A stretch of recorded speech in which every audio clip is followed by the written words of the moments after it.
Welcome to the WTF Forum. The hosts do not give financial, legal, medical, or any kind of advice. Opinions are their own. This broadcast contains foul language and dangerous ideas. If you need a trigger warning, you are in the wrong place. Now enjoy the show. Dear partners and friends of What the fuck? Forum, a very cordial welcome. The WTF Forum is a decentralized broadcast network with no governing body of any kind, and is produced and distributed by a loosely affiliated, ever-growing network of rogue, independent content creators. This forum does not, will not, and shall not have any one location, feed, platform, or channel, but shall be shared and multiplied as nature dictates. If any listener of the following proceedings finds themselves offended, they will be asked kindly to go fuck themselves. All right, what's happening? Welcome to the WTF Forum. We have some new faces and some old faces, as usual. I will start. We're going to go around, just introduce ourselves. My name is Mike the Polymath, Easy Peasy Podcast, and I'll pass it to Voodoo Boomstick. Voodoo Boomstick. You can find me on Twitter at Voodoo Boomstick. Also a co-host on AKs and Assholes. We kind of just shitpost and have a good time. Ando, Burn Babylon Burn, and the Doom Kitchen. Burn Babylon Burn is the news and thoughts about it, and the Doom Kitchen is interviews and stuff. You can find me at libertylinks.io/the Doom Kitchen. Mason from Tasting Anarchy. You could find me wherever Jake is, so throw it to Jake. Yep. And this is Jake, Tasting Anarchy on Twitter and at Chillderburg on Twitter. Chillderburg.com if you want to come and hang out with us. This actually is in 2 weeks. And it's definitely not a cult. That's right. Oh, no, it's a fucking cult. Yeah, dude, I am so stoked. Okay, so I guess I'll just say Jared the Permy guy, Limited Supply Designs. He invited me to come to Chillderburg with him last year. And I didn't know what I was getting into, man, but it was so much fun. Yeah, last year was a good year, and I think this year is going to be equally good, I guess. It's at a new location, Rebecca Creek Campground. So a little bit different, but it's pretty close. It's kind of the same environment, and it's on a creek, obviously, but like a deeper creek. It's kind of like a river. But I think it's going to be a good year. We've got some fun stuff planned, some comedy and some music, and then just general hanging out and cooking out and just normal hanging out stuff. Oh yeah, Swimming? Can we swim? Yeah, the river was pretty low when I went down there, but it's been raining like nonstop for like the last 20 days down there. So I'm hoping that filled it up. But if it didn't fill it up, the lake's not that far, so we can go down there still. It was nice to get in the water last year. It was hot. Yeah. It was hot. yeah, it was hot last year. Yes. Yeah, it's supposed to be a lot cooler this year. It's supposed to be like mid 80s. And so that'll be nice. And it looks like it's going to rain all the way up until Friday morning, and then it's going to stop for the weekend. So, and not a 30-mile-an-hour wind. Oh god, it was so windy last year. My tent got blown away. Dude, it made podcasting a son of a bitch. Yeah. Yeah. I remember I was like holding my microphone in my shirt, like trying to protect it because it was so damn windy. But no, that's man. That's the risk with outdoor events generally is like you're risking rain or some like that sustained wind was bizarre because it was just this heavy wind for like over a day. I think it started on Sunday and just continued through. No, it like started like on Saturday, like 1 o'clock. It was just boom, wind. Yeah, it was like I'm getting out the wind eventually. And it was a hot wind too. It felt like somebody was like had a blow dryer on you or something. Right. Yeah, you know, I think I ran and got ice like 4 times over the course of the weekend, you know.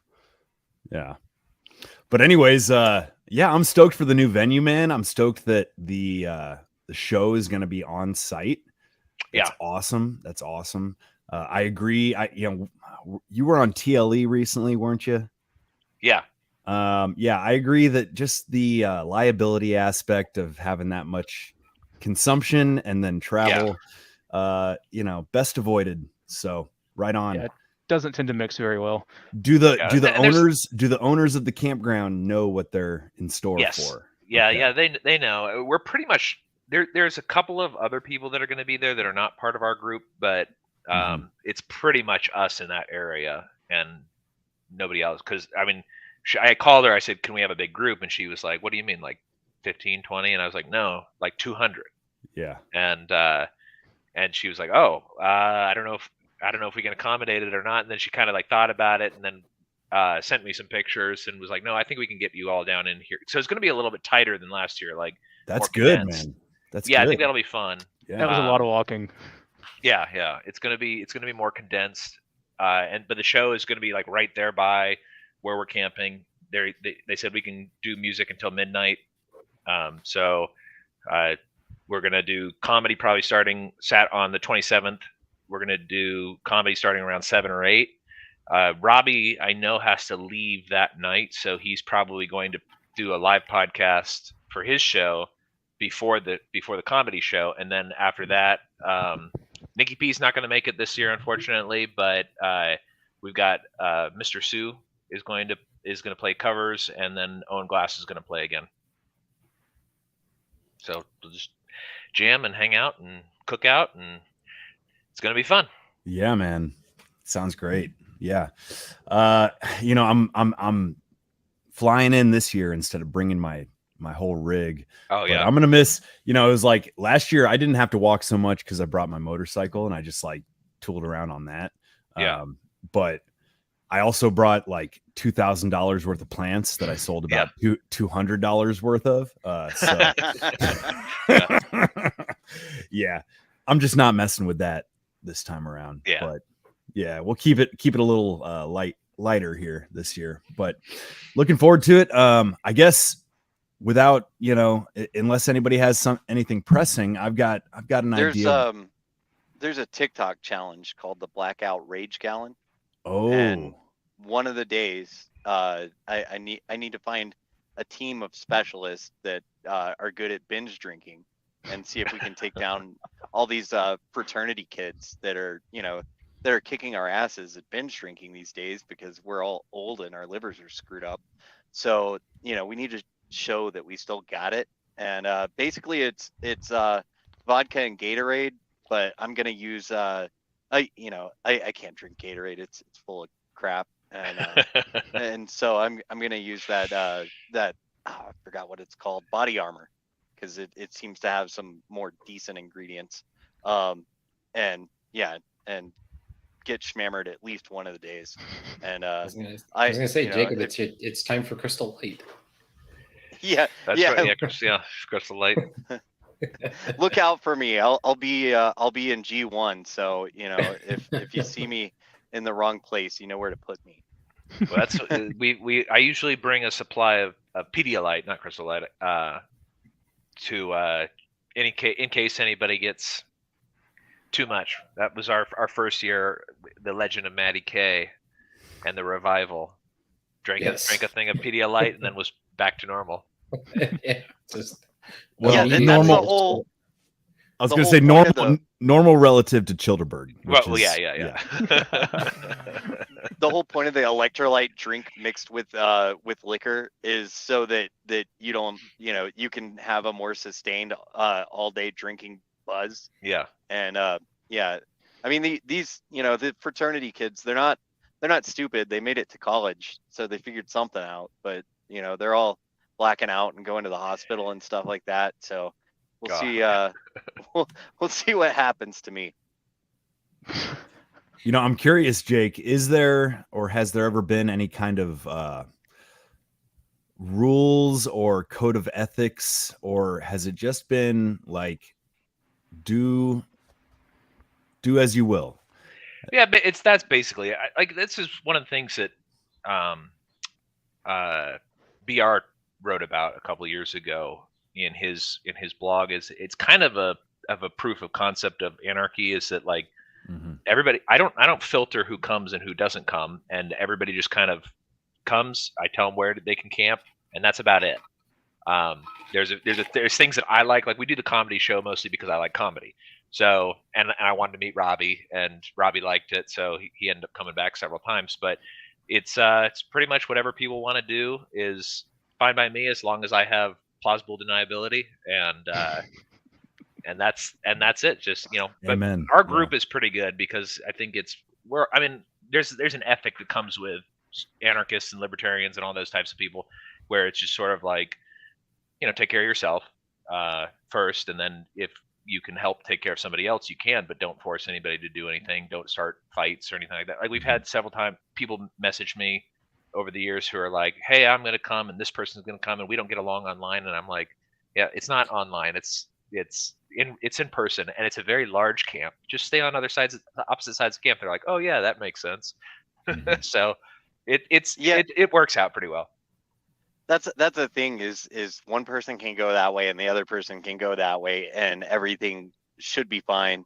The problem in some places where conflict actually does break out is whenever people are tied to staying in one specific area when they obviously don't get along. But from what I've heard and seen, that these people that have online beefs, they squash them like within seconds when they meet in person. There's been several like that where they thought they didn't like each other, and then a lot of times it turns out one of them didn't realize they had beef. They just disagreed online occasionally, and so that they went, oh, I'm sorry, like I didn't realize that. Because I mean, there's very little nuance on. I can't remember who it was. Rollo was telling me that there was somebody that.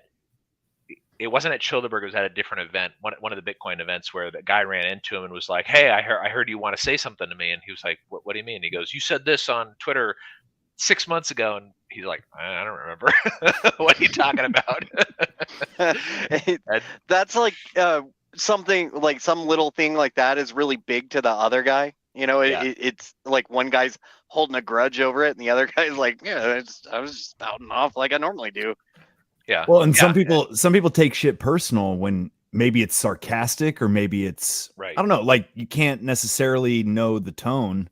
I don't know. Some people are more effective writers than others, but there's always that snarkiness, like online, that when you're in person, it's just like, dude, we're just two people. Like you can make eye contact, you can, smile, shake hands, like yeah. You don't automatically assume the worst about somebody the way you would online. Yeah, and I think that's kind of one of the things that's important about like Chillderburg or Porkfest or one of those types of events is I think it's good. How everybody always says touch grass. It's good to not be perpetually online, and I am. I'm online a lot. I work from computers, so I'm on all day long on both computers and talking to people online. And Mason and I are going back and forth in text and stuff like that. But there is a big difference between basically the life online and the life in real life. So like that's kind of one of the reasons I started it was I wanted to meet the people that I like and just have some sort of actual real community building, real friendship stuff, not just digital. I think it also helps. It's like the idea of like so many people like preface their life like with high school. It's like, if I get in a fight with this guy, like the staff's going to jump in, where you're like, oh yeah, I'm going to go to an anarchist event and I'm going to start shit with somebody. And you're like, 9 out of 10 people are going to be armed and they don't give a shit that you're like, this guy like spilled coffee on your lap on the internet. It's like, they're not getting shot over your dumbassery. So like no one's like, and I think that's one of those things where it's like, yeah, like in a private society kind of like setting, it's like, yeah, like I'm a big tough guy. And you're like, that guy's armed in a way that you have no idea. Like, why would you even want to consider it? And like we were saying, like half the people, it's like, I don't remember saying that.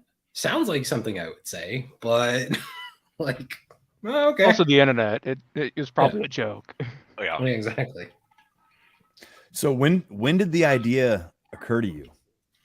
So this is actually back when I lived in Virginia, where Mason currently lives, although he's coming out here to Texas soon. Mhm.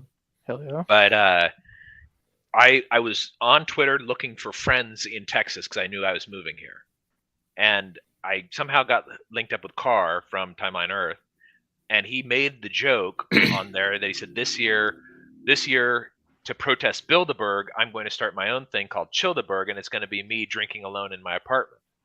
And I went, the Chillderburg part sounds cool, but drinking alone in your apartment doesn't sound cool. How about drinking with your friends at a lake?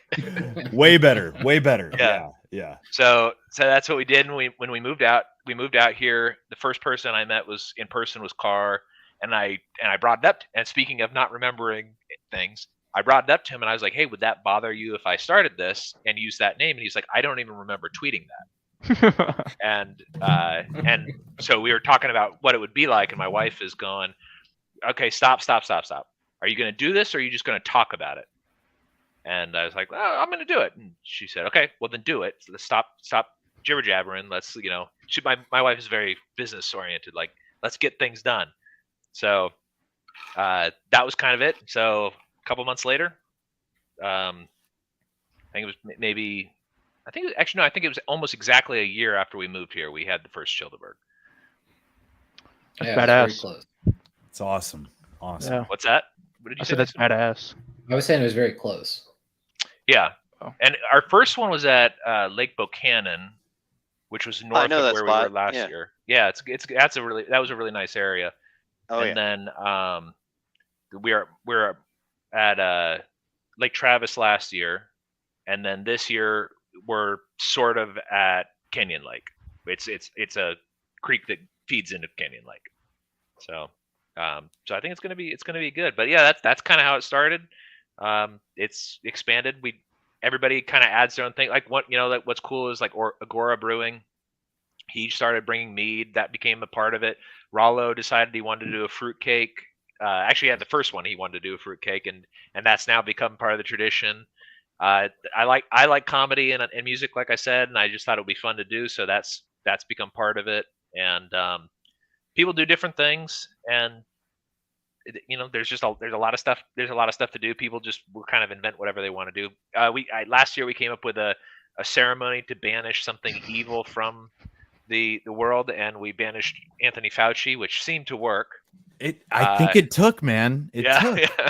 Yeah. Sacrificing a gallon of milk will do that. So, so this year, I think we're going to step up the ceremony game a little bit. Bird, Kelly from Owen Glass, and Robbie are planning something a little bit more organized this year. So, I think it'll be fun. It's a riot. That's right. It's always funny because like Jacob does Twitter. Like I started our Twitter for Tasting Anarchy and then turned it over to him, and then I was just like, I don't know how to use it. Like I don't log into anything. And then like I think it was the third year, like we met this group of people and they were like, "Oh, this is super cool." And we're like, "So like, who are you on Twitter?" And they're like, "Yeah, we don't use Twitter. We found this on Facebook." And we're like, "That's right. Oh yeah." Facebook. And I was like, I guess I talked about it a little bit, but like there's just like how people find it is like even expanding where it's like, oh yeah, my friends told me about this. It's like, did you have any idea what this was going to be? It's like, oh no, I just like to go camping. Like the guy cook dude or whatever, like he whatever that you guys, no the guy who locked himself out of his vehicle. Groberg. Yeah, I heard that story. Yeah. The guy locks himself out of his vehicle and then like comes back and it's like the next year. It's like, yeah, I'm coming back. So yeah, he was there last year. So there's a guy that I used to pedicab with in Austin, and I ran into him at Chillderburg last year, and it was super cool. So if you're seeing this Banana Mike, I'm looking forward to seeing you again in like 3 weeks. Nice. Yeah, it's neat. It's a fun group of people. We got there's actually a lot of new people coming this year or it's possible I just don't remember anybody, but I've messaged with people who had questions and stuff, and like this year we've got several people coming from San Antonio. I don't think we really had anybody from San Antonio last time, even though it's not that far. So we got a couple people coming from there, a couple more people coming from DFW. We actually have a Swede and a Finn coming from Sweden and Finland. Sick.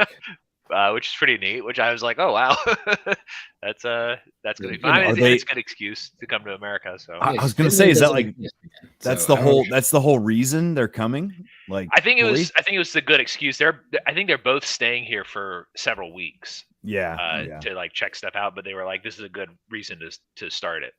So hopefully BR's co-host, he's in Canada. Hopefully he's going to come down too. Cool. From Nova Scotia. Yep. Nice. So I'm hoping he'll be down. But it's joked. It's joked that it's essentially a podcasters convention, and yeah.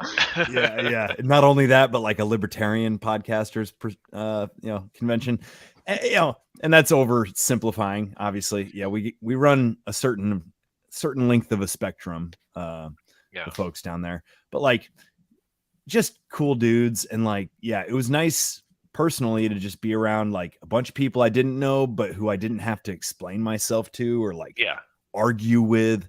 Like, I think part of it is like, we don't even really talk politics much. We just, it's more like, because we're all at a certain place. Yeah. We can go a little further and talk more, I don't know, friendly, philosophical, depends on the vibe, but like a lot of joshing around and just having fun, man. Yeah. Yeah, it is. I mean, like Mason and I talk politics a lot day to day because we just text each other all day long. But I think like one of the things that's sort of come out of Chillderburg for me is a much stronger interest in like homesteading and stuff like that.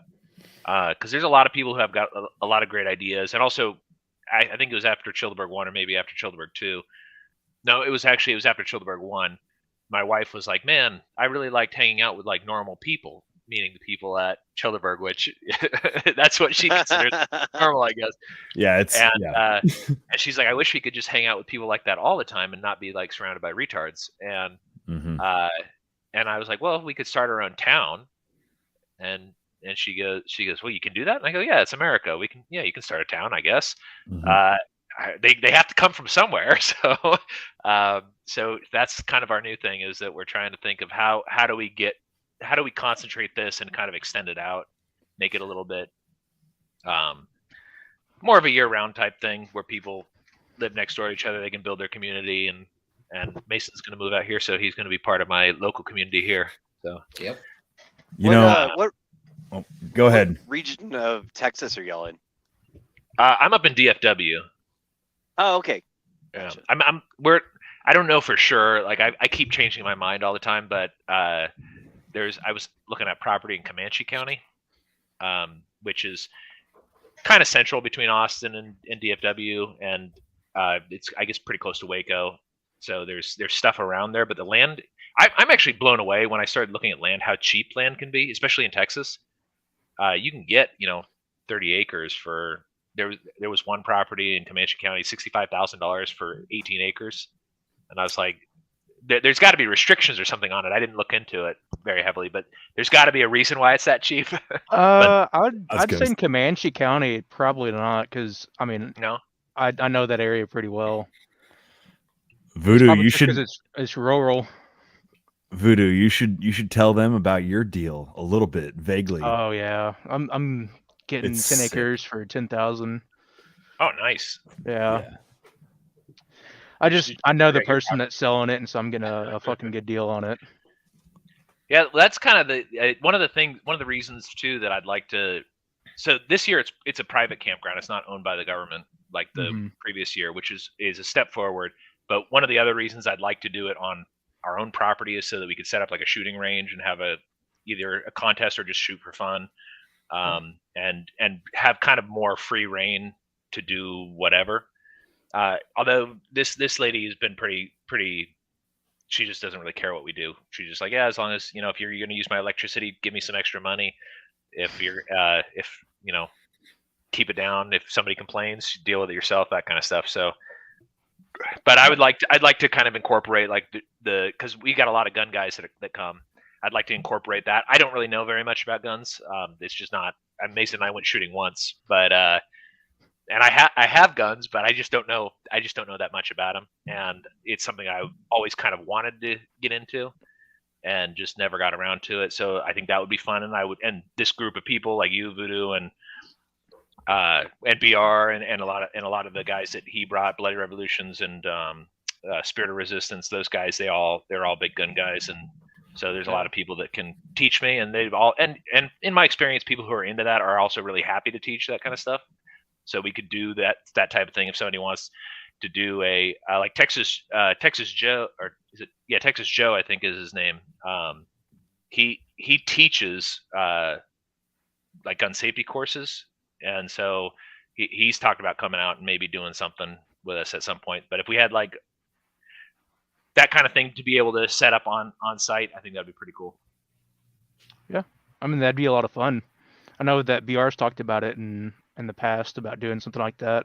Yeah. Well, I know that Agora and a couple of others are going to do some sort of shooting thing before Chillderburg this year, the day before, I guess. That'll be fun. I'm not entirely sure what it is, but it's something nearby. I think Ando and I are talking about shooting after. Oh yeah. Yeah. Oh. Yeah. One big thing though is try to obviously you're not telling people what to do, and most of these people are reasonable, but let's encourage the behavior of trying to maintain sobriety while handling the firearms, and not that's a good idea. not do dumb stuff. Very good advice. Maybe shooting from 10 a.m. to noon only. Just as a reasonable precaution, no guns on Blackout Rage Gallon Day. Yeah. Well, okay, so I'm thinking here though, Jake, as soon as you buy land and you start having a group, you're a cult, dude. You're a cult. I don't. What's the definition of cult? Let's look this up. It's a really fucking good question. I think that's the question of the day. Truthfully, usually on this show, right, we kind of dive into a topic or 3 or 5 or whatever. Sometimes it's current events, sometimes it's broader than that. But I figured since the tagline of Chillderburg was not a cult, it would be good to look into what is a cult. And even though this is not this first clip I'm going to share, it popped up this morning. I don't know if y'all saw it, but it's just a bunch of teenagers going batshit crazy in Philadelphia. Oh, okay. And I figure, that's not what we want. Hang on. It's too much of me. There we go. All right. So just check this shit out, y'all. 4 juveniles arrested amid chaos. Can you hear it? Center City. Police say hundreds of disorderly kids ran through the streets, throwing rocks, jumping on cars. One officer was injured.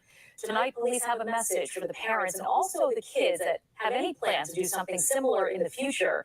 Here's our Kelly Rule. Police said very bluntly today, this is a parent problem, and they're going to make it a parent problem because they will make arrests if they find out kids are coming here simply to cause issues. They say that was the case last night. They are increasing patrols and coordinating with SEPTA police.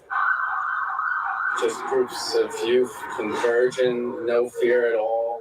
Matt Culp's father recorded this video when chaos unfolded last night near 9th and Market Streets. It shows Philadelphia police officers scattered, one on the ground, and what appears to be a large group of juveniles. They were going after police, he said, throwing rocks at them. It wasn't like 30, 40 kids. We're looking at 350 to 400 kids were here. Up to no good. Police Central Patrol Inspector Ray Evers says officers... All right. I don't know. You get the idea. There's just kids fucking wilding out. And we've talked about this before. There have been mall brawls and all kinds of crazy shit. I actually think I pulled the wrong clip, but doesn't matter. You get the idea. Quick, Mike, did you happen to catch the girl fight that was happening on the street, and the cop just walks up and just goes, oh yeah, I saw that. Yeah. I didn't see that one. Well, you know what's funny about this is I've seen these things, and it seems like they're coming up on the news a lot more. But like Mason, when you and I were younger, this used to happen down at the beach all the time. Mm-hmm. I don't know about 300 or 400 people, but like large groups of people going out to the clubs and stuff like that at night, and then I don't know, drinking too much or whatever, and then just getting into these like massive brawls where that's like would overflow. So I don't know if it's new or if it's. Well, I think the context of it is different. Whereas there was like a riot one time down at the oceanfront, like on one of those Greek, not like Greek, like it was like a spring break, but like a bunch of Greek fraternity week, yeah, for colleges, fraternity and sorority people showed up. So it was like a Greek weekend, and like they went nuts. But like this is like just like some sort of like what I always thought flash mobs were going to become. This is just like batshit like robbing event, and like what's interesting about this to me is it's like, so one of the things that doesn't get reported a lot in the United States is there's a lot of like Hindu on everyone else violence in India, where like they just go around as mobs, and it's like a specific like ultra nationalist Hindu like setting, and like Modi is like supposedly like fostering it, but it's also like people who are like Putin's fostering it, and you're like, no, it's like the guys who are like 6 degrees left of Putin. So like, but or to the right of Putin, but like, so they'd go into the streets, and like, unlike this, seemingly, they're just straight up murdering people like left and right, and like doing like all this like other crazy crap. But like, it feels like it's kind of becoming that, where it's like, and to me, it's one of those ones where it's like the question is like, okay, so you have the civil rights demonstrations, and they bring out like water cannons, and like they're like basically stopping people. But this kind of shows you it's like how impotent like the police really are in theory, where it's like the Philadelphia Police Department is not exactly underfunded. So it's not like you're going like, they showed up to like the smallest town, and like there was about 1,000 people, and 350 people showed up, and they wrecked city. It's like, no, it's Philadelphia. They've got the means in theory to deal with this, but like, how do you deal? Like, it seems like either they're unwilling, or like you're kind of like, how do you fight a crowd? Like, I guess that's kind of the thing. Like, what do you do? So, well, especially whenever it's a bunch of teenagers that are doing it, and yeah, I've heard that they have like whole like systems of like announcing where they're gonna go and do this ahead of time. That way people know. But since it's a decentralized system, they have no way of tracking it down. Yeah. Well, there's something about that. Like, these are planned kind of mobs, right? Like, and I think a lot of it is for like social media clout. And it's kind of like a perversion of just, people chasing likes, man. It's like, you remember, that's part of that is, I know that there was, actually, it was the boys, as my wife calls them, the guys from No Agenda, had a segment. Actually, and I heard your by the way, you're in the donation segment. I heard you. It's pretty cool. But they had a segment a couple of weeks ago where they were talking about how these like younger rappers now, they basically will say what they're going to do, and it's in their lyrics, and then they do it, and that's part of and it's sort of that thing. It's for internet clout, basically. Yeah. I think it's kind of it. Okay, so to me, the central theme here is groupthink, like riot mentality, and it's the same thing, in my opinion, that causes cults, right? Like, people get in a group, they buy into whatever the belief of the group is, and they're willing to do just ridiculous, absurd, horrendous things, like. And it's the danger of the group, which is why I'm like, Chillderburg, don't become a group, right? Like, to an extent, like but there is a difference between a community and a group.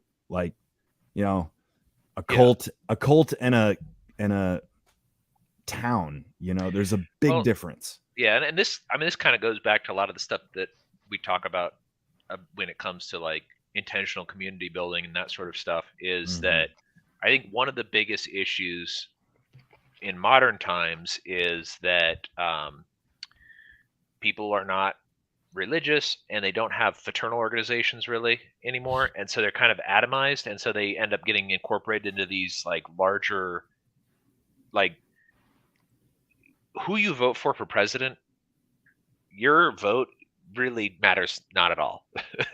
but you get in this kind of cycle, like, and this has happened in my family, not my immediate family, but my uncles are very divided, conservative and liberal, and it's was very bizarre to see how during COVID, like, stuff that was to me very apparent and clear, they just couldn't see.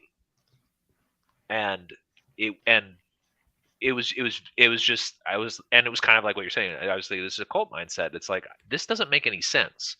What, like, this, like, the evidence is there.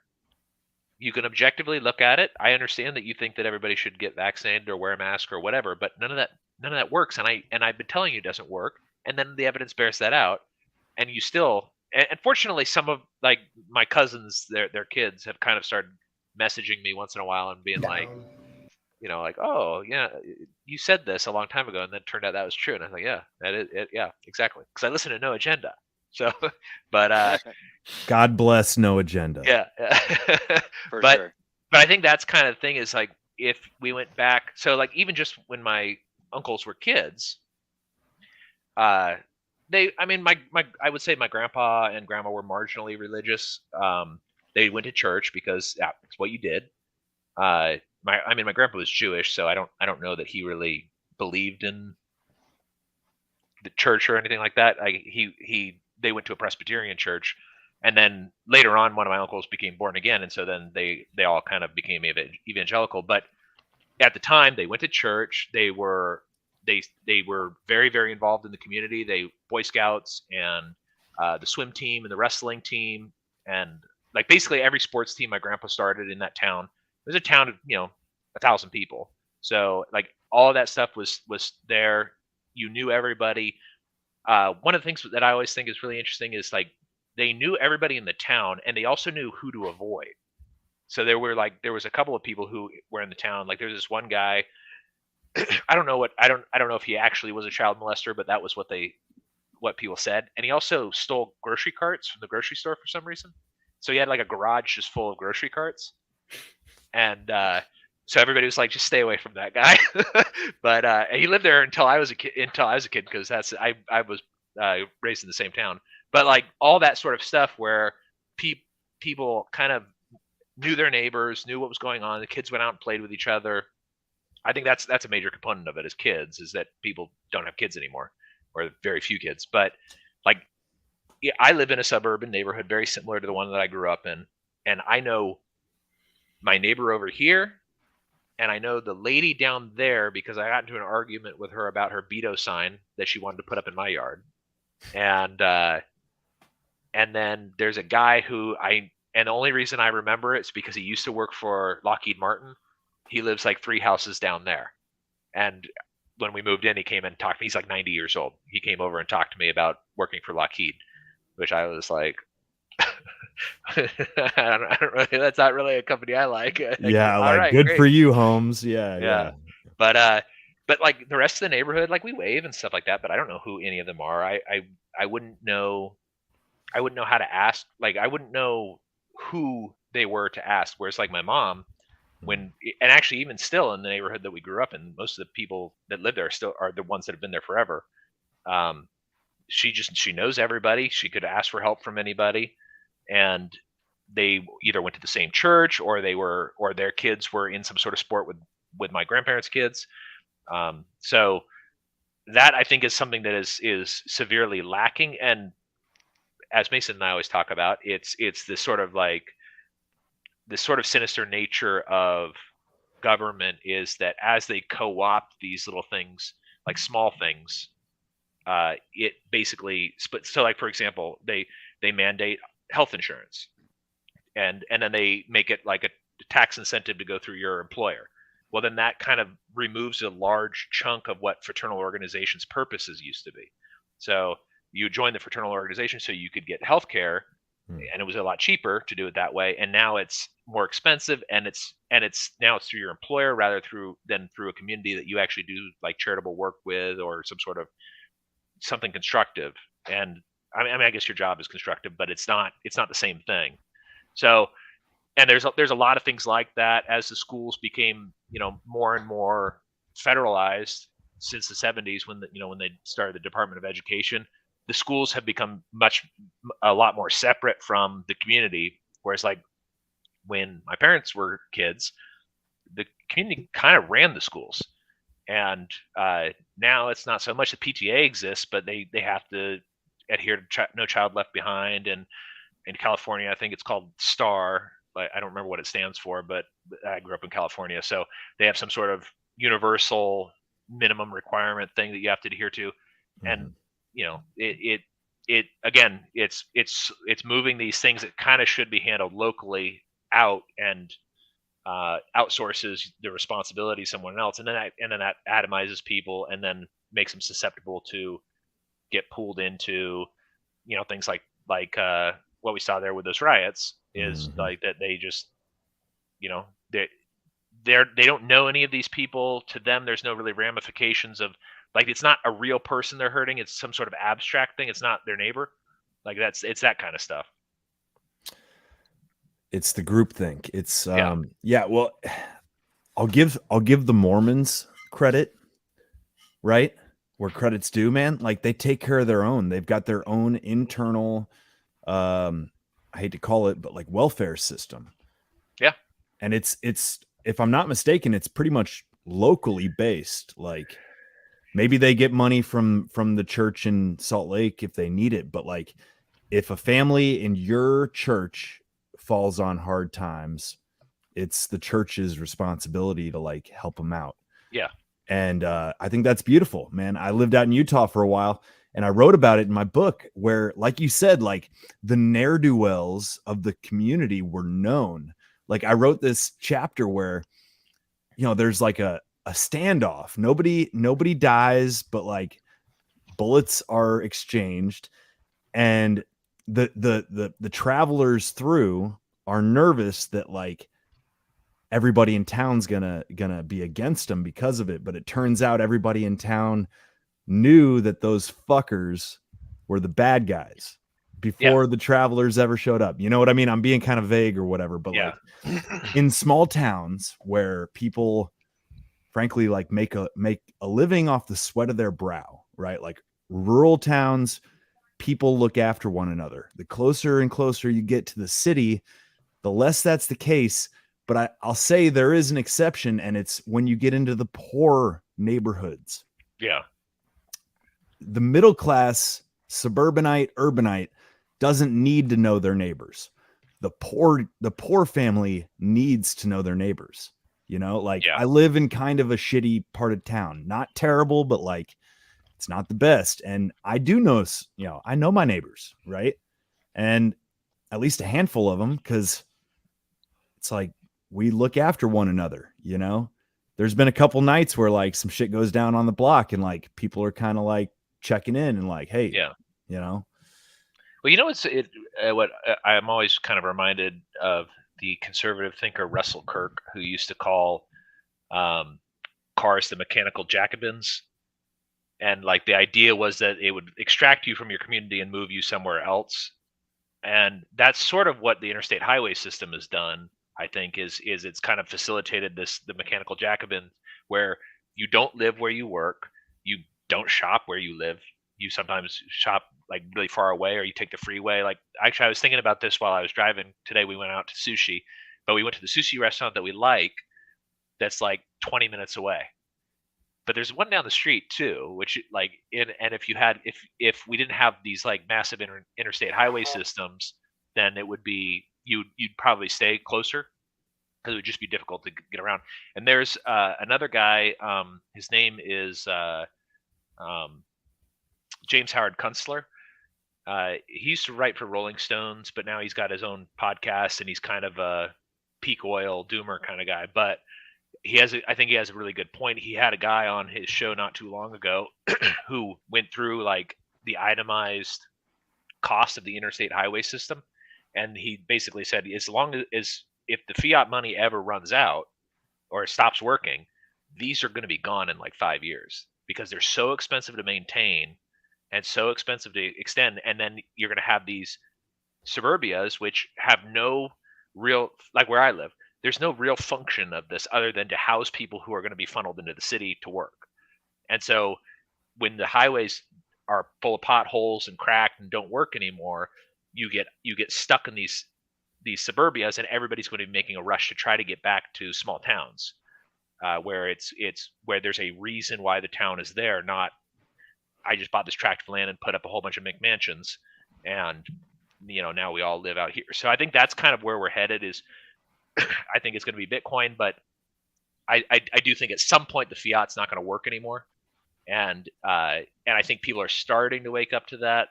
Like people are getting suspicious. I even hear people that like I would never expect to talk about it, like talk about what money is, or like going like what's wrong with the money, like this, or they go like, oh, the Federal Reserve does this. I didn't like they didn't have any concept of that. They just thought their money, was their money and they spend it, all that sort of stuff. So I think that's kind of one thing to think about too, is that it may not be that there was like in the smoke-filled room some dude planning to build these freeways everywhere to get people out of their communities, but that was kind of the result, was that you spend so much time commuting back and forth that you don't really have time to spend it at dealing with things in your local community, and you're just not there, so you don't see it. Whereas if you live in a small town and you're walking to work every day, or you're driving very short distance to go to work, you see everything, and you're conscious of it, and you see people and you stop and talk to them and stuff. And that was kind of the way that town was that I grew up in. Is we would be driving down the road and we just see somebody we knew and stop. Sometimes we would stop on the road, like we'd see somebody coming in their car the other way, and we just stop and then like roll down the windows and talk to each other in the middle of the road, because there's nobody driving around. So I love that. That. Yeah, dude. Okay, so first of all, there's tons of like dead towns that could be bought up cheap. Yeah, that's what my wife and I have been talking about. Towns on old highways that went out of business because of the interstates. And let's not forget, the interstate was for national defense, first and foremost. It was a military project, just like fucking Hitler building the Autobahn. It was to be able to cover ground in your own country, to send troops and supplies. And so they're never going to stop maintaining those highways as long as they, want to maintain a military control of this continent. That's James Howard Kunstler's kind of proposition, is that in the not so distant future, maybe 10 years, maybe 100 years, but not so distant future, they just won't be able to anymore, because it relies on them constantly borrowing money and expanding municipalities to continue keeping this stuff up. And so at some point, you got to pay the piper, and or what is it? What's the saying? The chickens come home to roost, or whatever. It's like, like at a certain point, like you spent a lot of future people's money for the last 100 years, and now you're going to have to basically tighten your belt, even though you had nothing to do with those decisions. And that's the way of the world. That's what happened. So plant a garden, y'all. That's the idea. Buy Bitcoin. To that point though, of the small towns, I used to ride my bike long distance, and I rode my bike from Southern Illinois up to Springfield. So like the majority of the state. And because I'm on a bicycle, I'm not on the freeways at all. I'm going on old highways, and it's wild to go through Illinois, because it's town after town after town after town with nobody in them. And and there's a lot of places in Texas like that too, where it's just like half the town is empty. Maybe there's a Sonic or a Dairy Queen or something like that, and that's about it. A Dollar General, Dollar General, gas station. Yeah, man. There's a beautiful town like an hour south of me called Gosport, and it's like, I've thought about it 100 times. I drive through there because it's the scenic route, and some of these buildings are so cool architecturally. Old homes, old churches, old storefronts, and they're all boarded up. Yeah. With for sale signs and shit. Well, that's one of the things that James Howard Kunstler talks about too, is is the architecture, how the fiat system is basically as time preference rises, you start making things that are less beautiful, and you don't invest in it for the long term because you're just trying to turn the quick buck and spend it before it loses value. Whereas if you go back when we were on sort of a gold standard or a semi-gold standard, people would build a building and that was kind of their investment for the future. It needed to last a long time, and so they were typically built a little bit better, and usually there was some thought and effort into, let's make this aesthetically pleasing for the people who are walking by.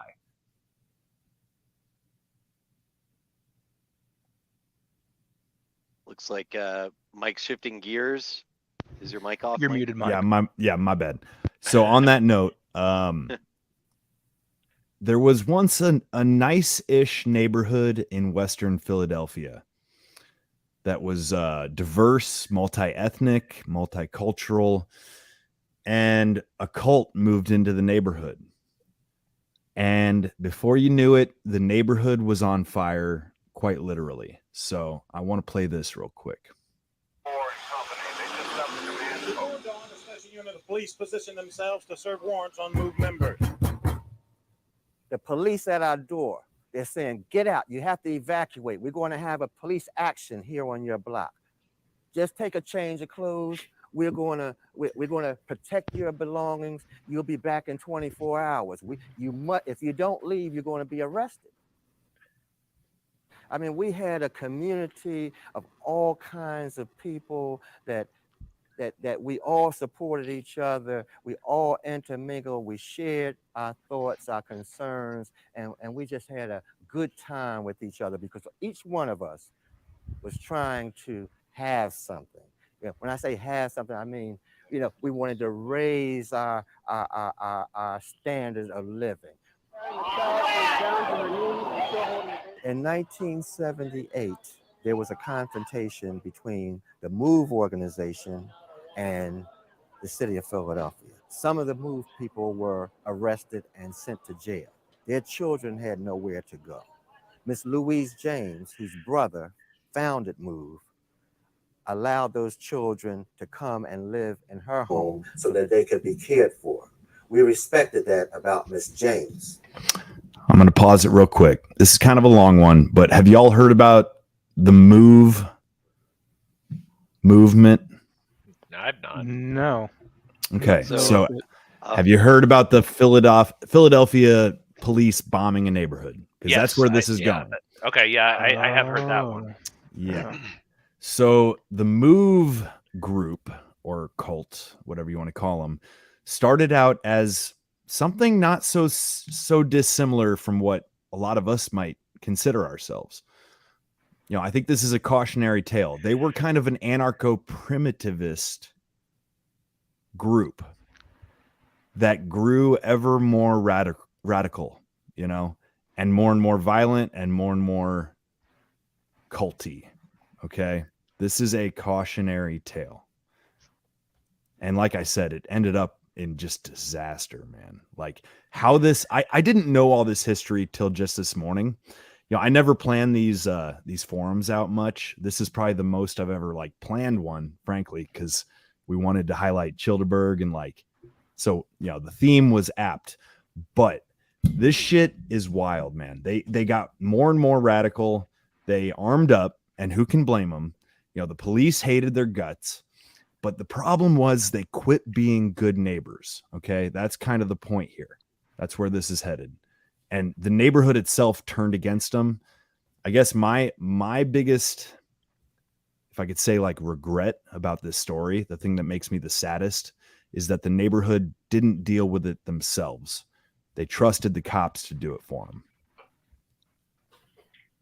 The kids were like little animals. They just threw something on them as far as clothes, because I've given them clothes. As far as food, at one time they were eating under the garbage cans. So what the neighbors did, they took their garbage cans in, they bought new garbage cans, and they put bread in them.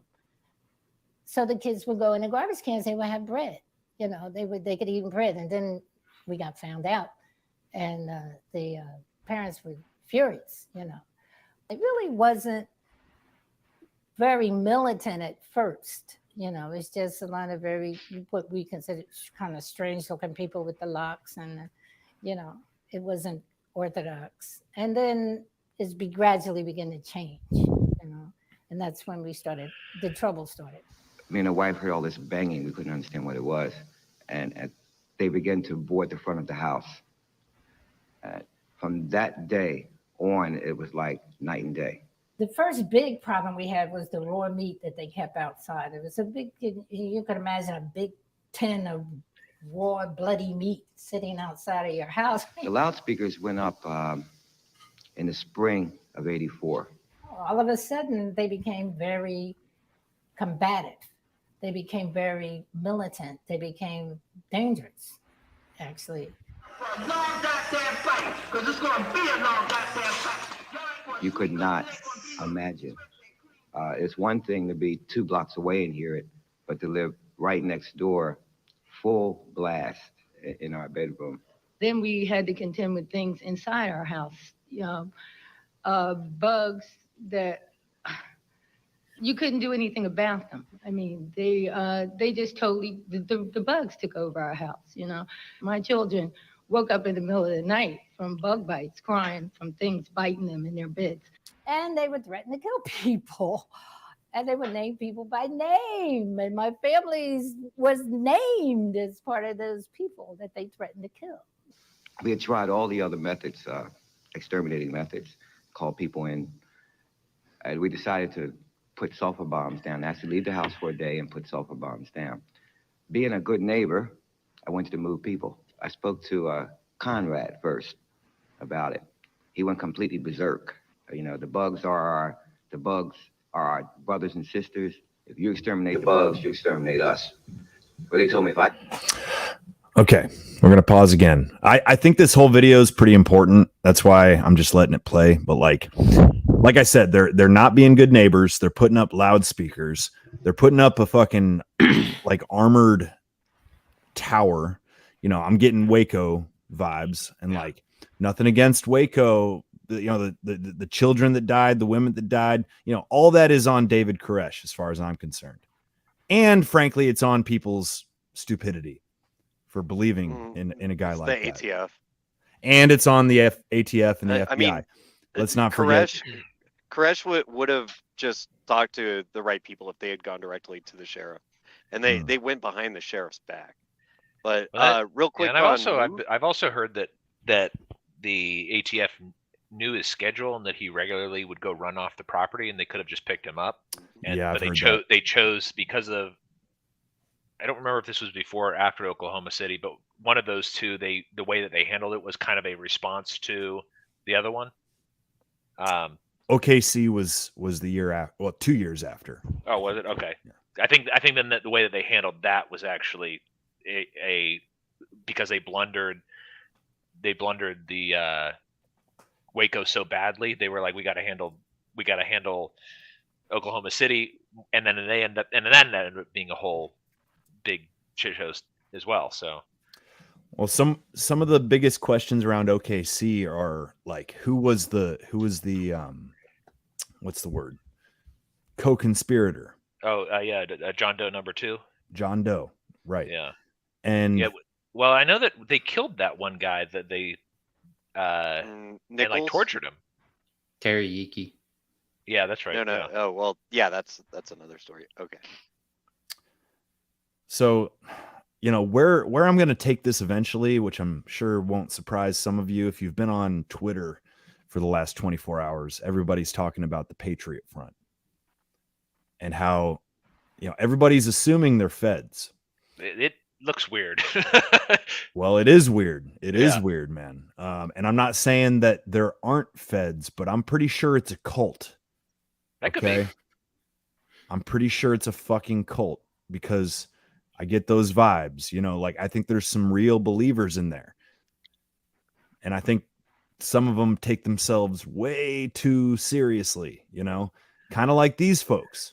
You know, these guys, they started out as like animal rights activists, like kind of nature loving, like, I don't know, like halfway Rastafarian types, but they they took it to another fucking level, man. So let's see how this shit shakes out. If I set those bombs off, that when the revolution started, our doors would be the first ones would be kicked in some kind of way. Our family would be first to go.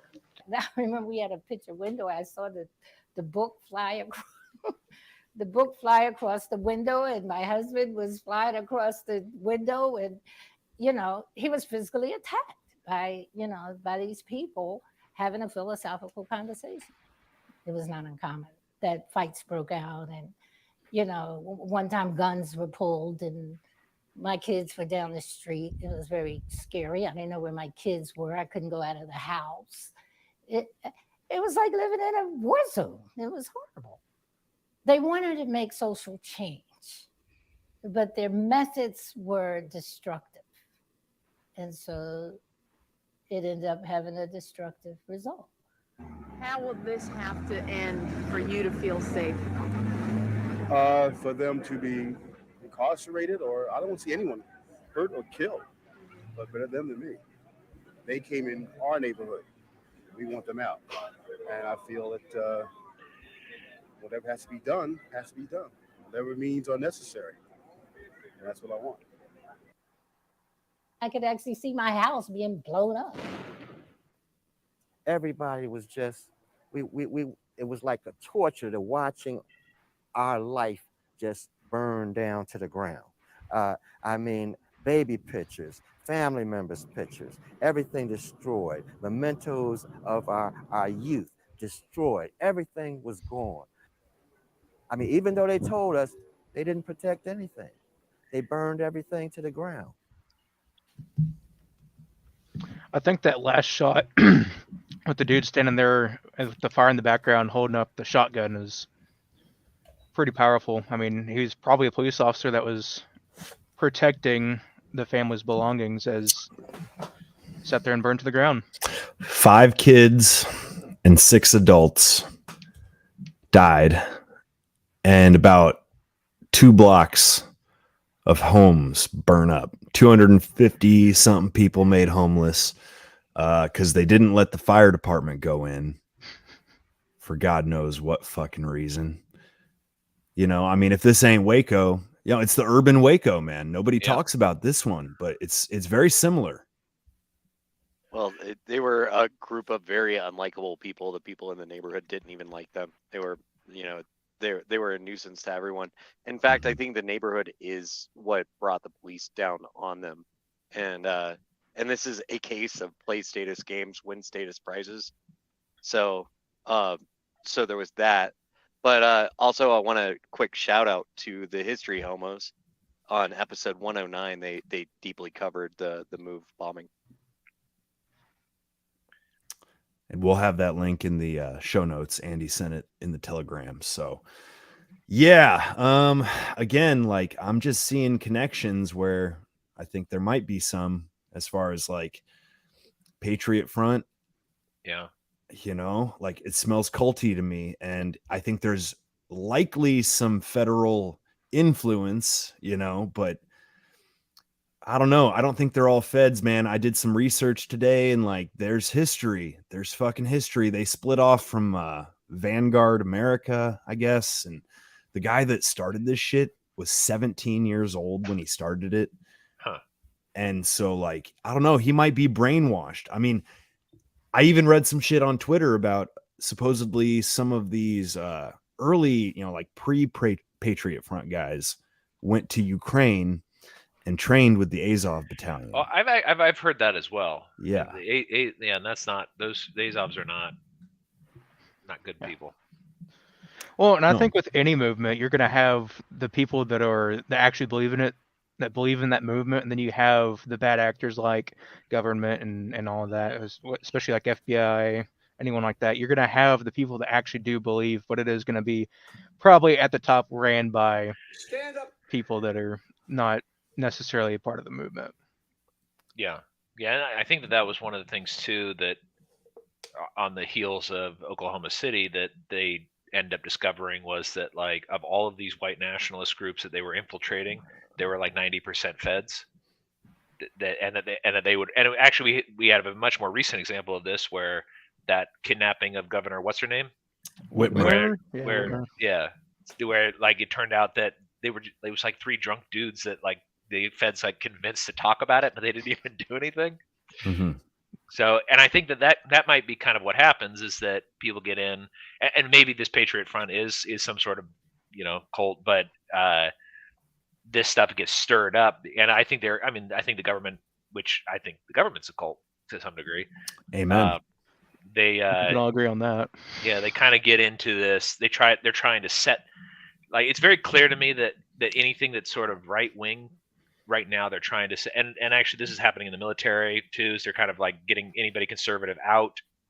There's this sort of purger of conservative's not the right word. It's left of, or it's right of center anything, because a lot of these people are just like don't care. They're just regular Americans or whatever, but because of like, and my dad's a good example of this. Is he just retired, but he was saying that he doesn't recognize like the motivations of any of the younger people that are coming into the military, and or not any of the younger people, but like the younger officers. Most of them have gone to liberal colleges and have these kind of goofy beliefs that to them are normal because that's what they've been exposed to, and they have this kind of ideology that they're adhering to that is now translating into the military, and we see it in a lot of. I think that they are trying to set this up, and you can kind of see it like with like Antifa has a riot, and they don't do anything about it. But then Patriot Front has some sort of thing, and they got a whole bunch of people out there to arrest them. So it's like there is something going on. So this one just yesterday, they didn't arrest anybody. They escorted them. They had a police escort. Oh, interesting. They marched through Washington D.C. and there was a speech in front of the Washington Monument, and I listened to it, and it was a bunch of just nonsense, like. Just rhetoric, just bullshit rhetoric. And I can see how people would like disaffected young men. Supposedly a lot of the guys in the Patriot Front are former military. According to some article I read, I'm not going to say that's the God-given truth, but like that's the image they're portraying. Like I said, there could be some weird ties to fucking Ukraine. I wouldn't be shocked. Yeah. And the Azov are so in the Cold War, the United States built up a whole bunch of militaries across Eastern Europe, and the Azov Battalion was part of that. It was an operation called Gladio. So they're the leftovers from a United States operation called Gladio, and they were set there basically to handle Russia whenever SH is the F over there. Some of them weren't activated, and some of them were, but that's what the Azov is a remnant of. This is the nuance of this Patriot Front thing that I think needs to be explored. It's not so clear that it's just feds, period, right? I think there was front loading caused by the federal government in terms of funding the Azov Battalion back in the fucking 80s or whatever. And now they're like trying to clean up their mess by having informants and, agent provocateurs. They're trying to rile them up, make them do something stupid so they can arrest and then justify their fucking existence as an agency, and like, I'm just saying, I think it's a weird blend of government influence, natural anger response from like disaffected, easily manipulated young men.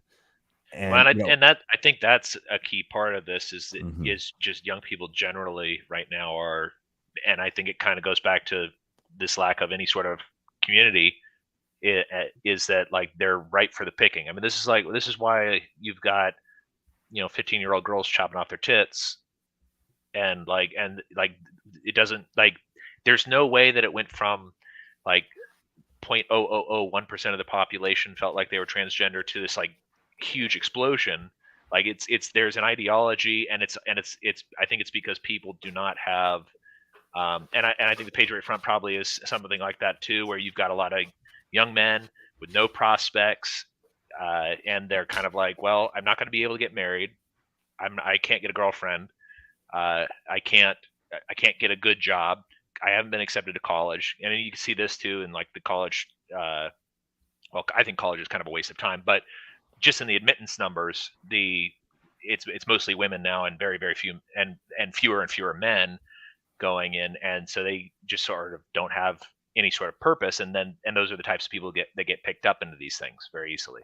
And because so many people have no sort of direction, there's no religion, or there's less religion, and there's not really any sort of secular community type stuff, like fraternal organizations. Right, yeah, I was so glad you brought those up, because like my great grandfather was a Shriner.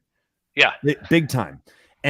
And we have this building here in Indianapolis. It's one of the coolest buildings in the city. It used to be called, let me correct myself. It used to be called the Murat. And it's like very Egyptian. Mm-hmm. And you know what? I don't even know. There might be some weird occult stuff with that. But like the Shriners built hospitals. They built, event centers, community centers. And my great grandfather was a Shriner. Like I said, they wore the funny little fezzes, like and drove those tiny cars. Yeah, man. Yeah, they're in the fair. Like, but these days it's a bunch of 90-year-old dudes and nobody else. Like there's like 5 of them left, And nobody wants to be a Freemason anymore. Well, yeah, that's what I think you were telling me, that your dad was saying that nobody wants to be a Freemason either. Mm-hmm. And the Lions and the Rotary Club and Elks. all these, it's all old people. And I mean, I'm guilty of this. I don't want to really be part of that, but I do want to be part of the Order of the Sasquatch, fraternal organization that I'm inventing. Hey, count me I'm in. in. Yeah. See, look, it is a cult.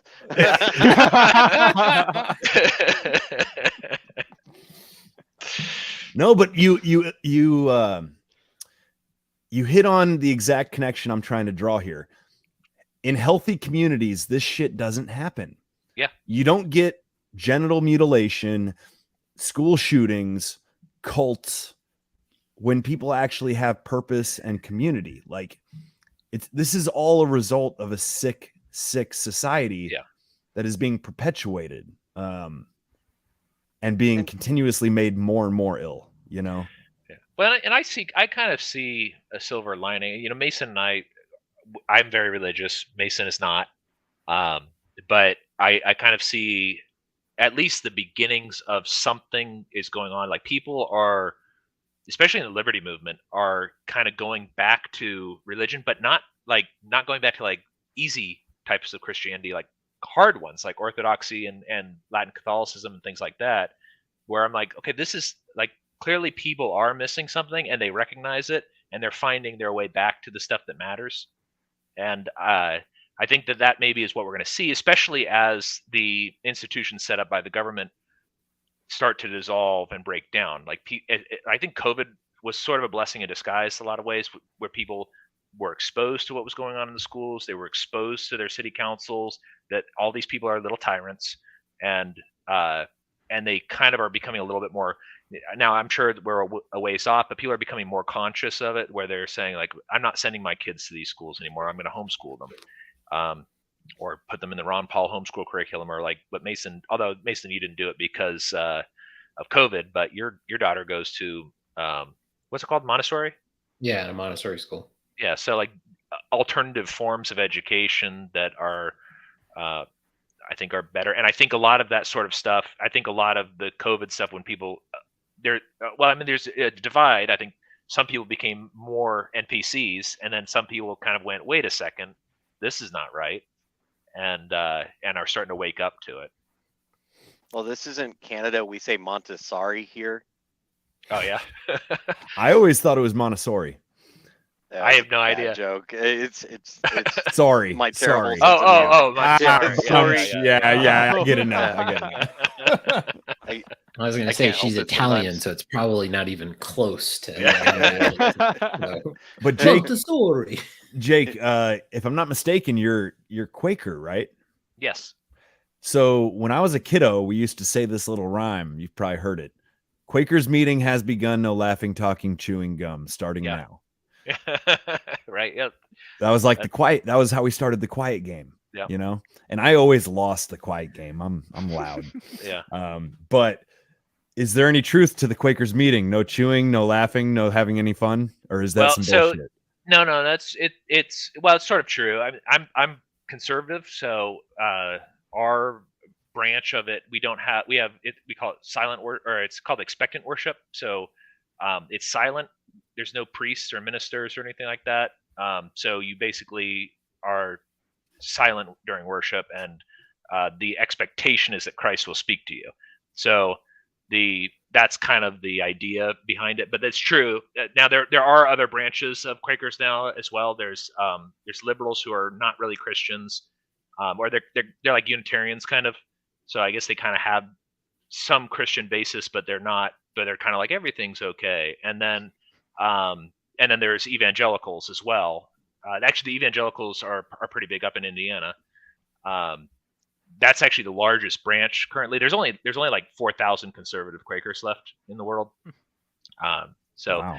I don't know how I got attached to it, but it attracted me, and we call it, you become a convinced friend. So I was convinced, and I've been to the meetings around here a couple times. There's no conservative meetings here, so I've been to a couple of the unaffiliated ones and one of the liberal ones, and they were fine. It was the same thing. The liberals also do silent worship, but they're more secular than the conservatives. But yeah, so there is truth to it. Only 4,000 left. That's wild, man. That's wild. Yeah, there's not very many. It's mostly in Barbados and some parts of Africa. There's a few. But most of them have become evangelical. Wow. All the American institutions like that are dying, and so this is weird because like I've always had a certain view of Masons. No offense, Mason, but there are so many things that have pointed me to them being behind certain conspiracies and whatnot. But okay, so what has happened is all these institutions that are disappearing now, and they're all elderly people. They were units of power, and now we're all powerless. And this is how this geriatric regime of just people like having seizure shakes on the Senate floor on is C-SPAN. happening because I mean this is how we're getting run into the ground. Is like they still have those power things. Well, what happens whenever all those power things are over with? And how do we get a hold of it and put our own people in places? Well, that's one of the things that a lot of people in the liberty movement and adjacent movements talk about is that they've, whether intentionally or it's just a symptom of government generally, it has systematically destroyed every other power center. So the families are now broken apart. Your churches are not really functioning anymore. I mean, like Protestantism in the United States is like severely declining. All like we were talking about, all the fraternal organizations, all that sort of stuff is just kind of gutted. And whether intentional or not, this is a systematic refocus of where power is. These are competing power structures. Your church is a competing power structure to your town, and your family is a competing power structure to both of them. So there's all of these things that used to be together, but we've got, I think, something like 37% divorce rate, and it's higher than that. It's higher. Higher than like, that? I think it's 49% or something. I mean, it's crazy. It's crazy. And these used to be. This is kind of, you're a unit against these people who would come and do that. But when it's broken up, or when you're relying on them for money, it kind of can't fight about it. And then people just they don't belong to church. And I think partially the church thing. I grew up Baptist. I think partially the church thing is because the church has kind of lost its message and is hollow, and that's one of the reasons why a lot of people are not interested. But like I said, I see in Europe and in Africa and in some of the more obscure like Orthodoxy and Latin Catholicism, things like that, I've seen like it's coming back because there is like a meaning to it. Whereas you got your General Methodists or whatever who are putting on the rainbow flag on there and stuff like that. It's like I don't really have a problem with people accepting or not accepting that. I have a problem with your religion co-opting the world. The world should be co-opting what you believe, not the other way around. So like it's and this is kind of there's a guy in Britain, he's Anglican, his name's Calvin Robinson, and he got excommunicated from the Church of England because he came out against gay marriage, and then GAFCOM, which is the International Anglican Organization, excommunicated the Church of England. So because they're conservative, and he says this is kind of the problem, is that the churches, the people who are in charge of the church. Oh, I think we lost Jake. Uh-oh. Yeah, you froze up on us, bud, if you can hear me. So the GAE / Globo Homo / the liberal world order / basically the current boot, the boot that has the trans flag on it, that's sitting on like everything's neck at the moment, has, it is probably behind this disillusion of the of all of these groups, and maybe that is the right thing to do, is to get involved in this. I've heard though that there's and I'm not sure about this, but I watched this whole documentary on a guy who gave a speech about like how Masonry actually is a cult, and ends with like a trine god that has a spider body and a cat head and stuff, and so it's one of those things that's put me off of it, of course, but also I'm a truck driver. It's not like I can join a local group. But Mason, do you have any thoughts on the Freemasons? Well, my dad was a Mason, not when I was born, but like became a Mason and like participated for quite a few years, and then kind of he just got not disillusioned with like the stuff that they did. He just something about like he just kind of didn't want to continue to attend. But like so the Gold Goats and Guns podcast with Tom Luongo, like he had an episode with a guy who's from Canada and was talking about specifically how like the largest landowner in the world is like the British Crown. And so like one of the things that like, and then like I think his name is Richard Booth. I always get it wrong, but it's like darn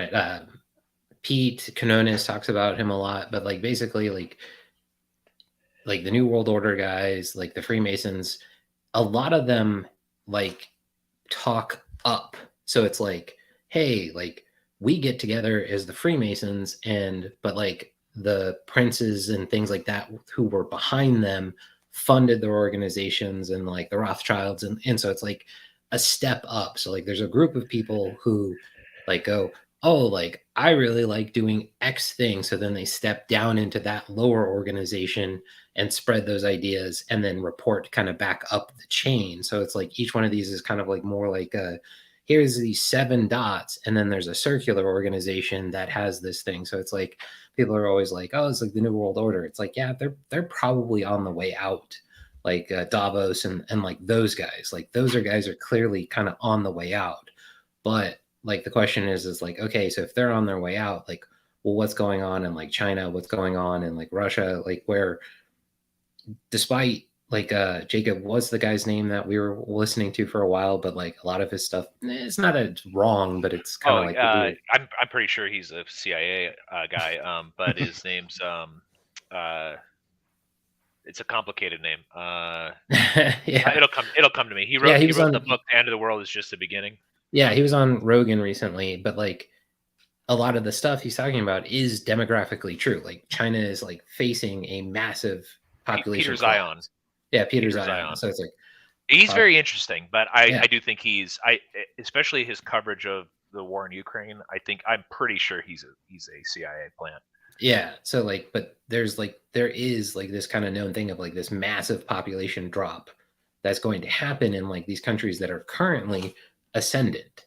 Yep. So it's like, well, what's the Like, if you know that like the Chinese overcounted by like 100 million, which they did, Yep. and they admitted to in our like basically everybody on this age demographic, the people who can bear additional children and live to like actually raise them, they overcounted.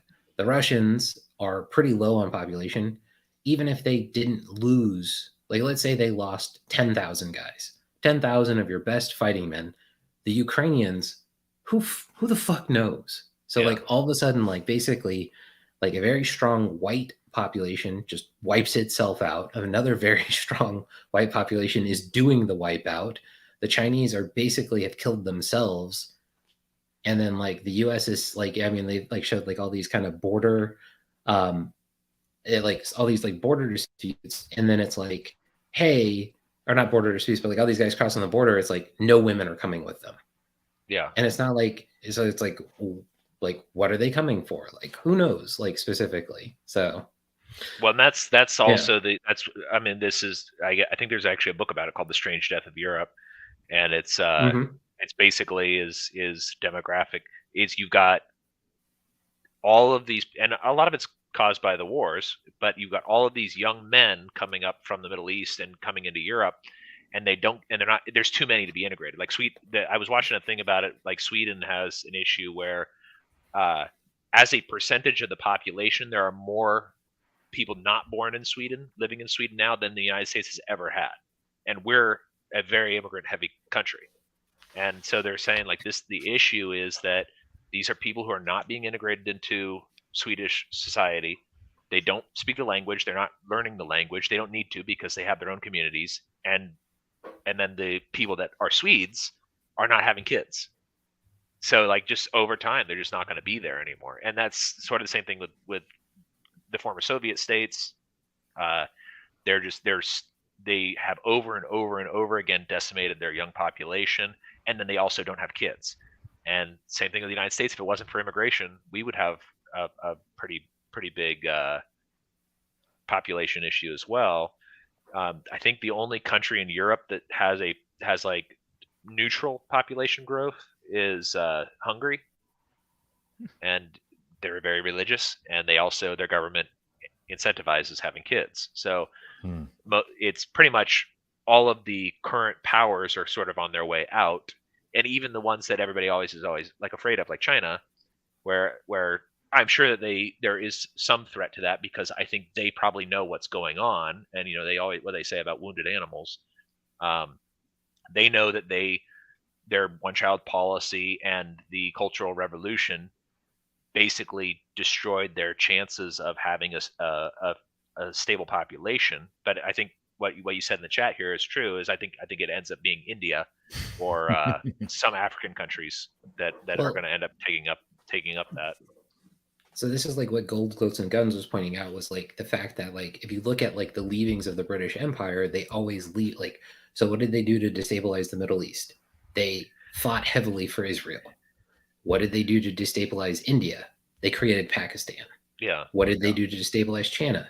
They put India like in such a position that it had to worry about Pakistan, but also cause border problems with China. Like, and like I don't think Peter Zion is particularly wrong with this. People are like, as Ando was saying, is like, oh, China's hoarding food. Yeah, because they are literally the worst farming country in the world. So even if they are hoarding food, they can't purchase enough food to supply their population for a long term. And like, unless you're talking like nuclear strikes, the United States, even though like there are some like current food issues, but it's like half the time it's like, okay, if we stopped using the genetically modified pigs and just went to Texas and just rounded up those pigs that aren't genetically modified and then just farmed those again, we'd be like much more quickly fine. But like, then they'll be like, oh, what about the Muslim population that can't eat the pork? It's like, fine, they can have the chickens. But like, that's kind of like their goal is like, and this is like what's super interesting about like kind of this, like what Gold, Guns, and Guns was talking about on their last episode, where it's all of this stuff like kind of goes back to like what the British set up. But the question is like, why did they set this up? Like, did they know what they were actually doing with this setup? Dude, okay.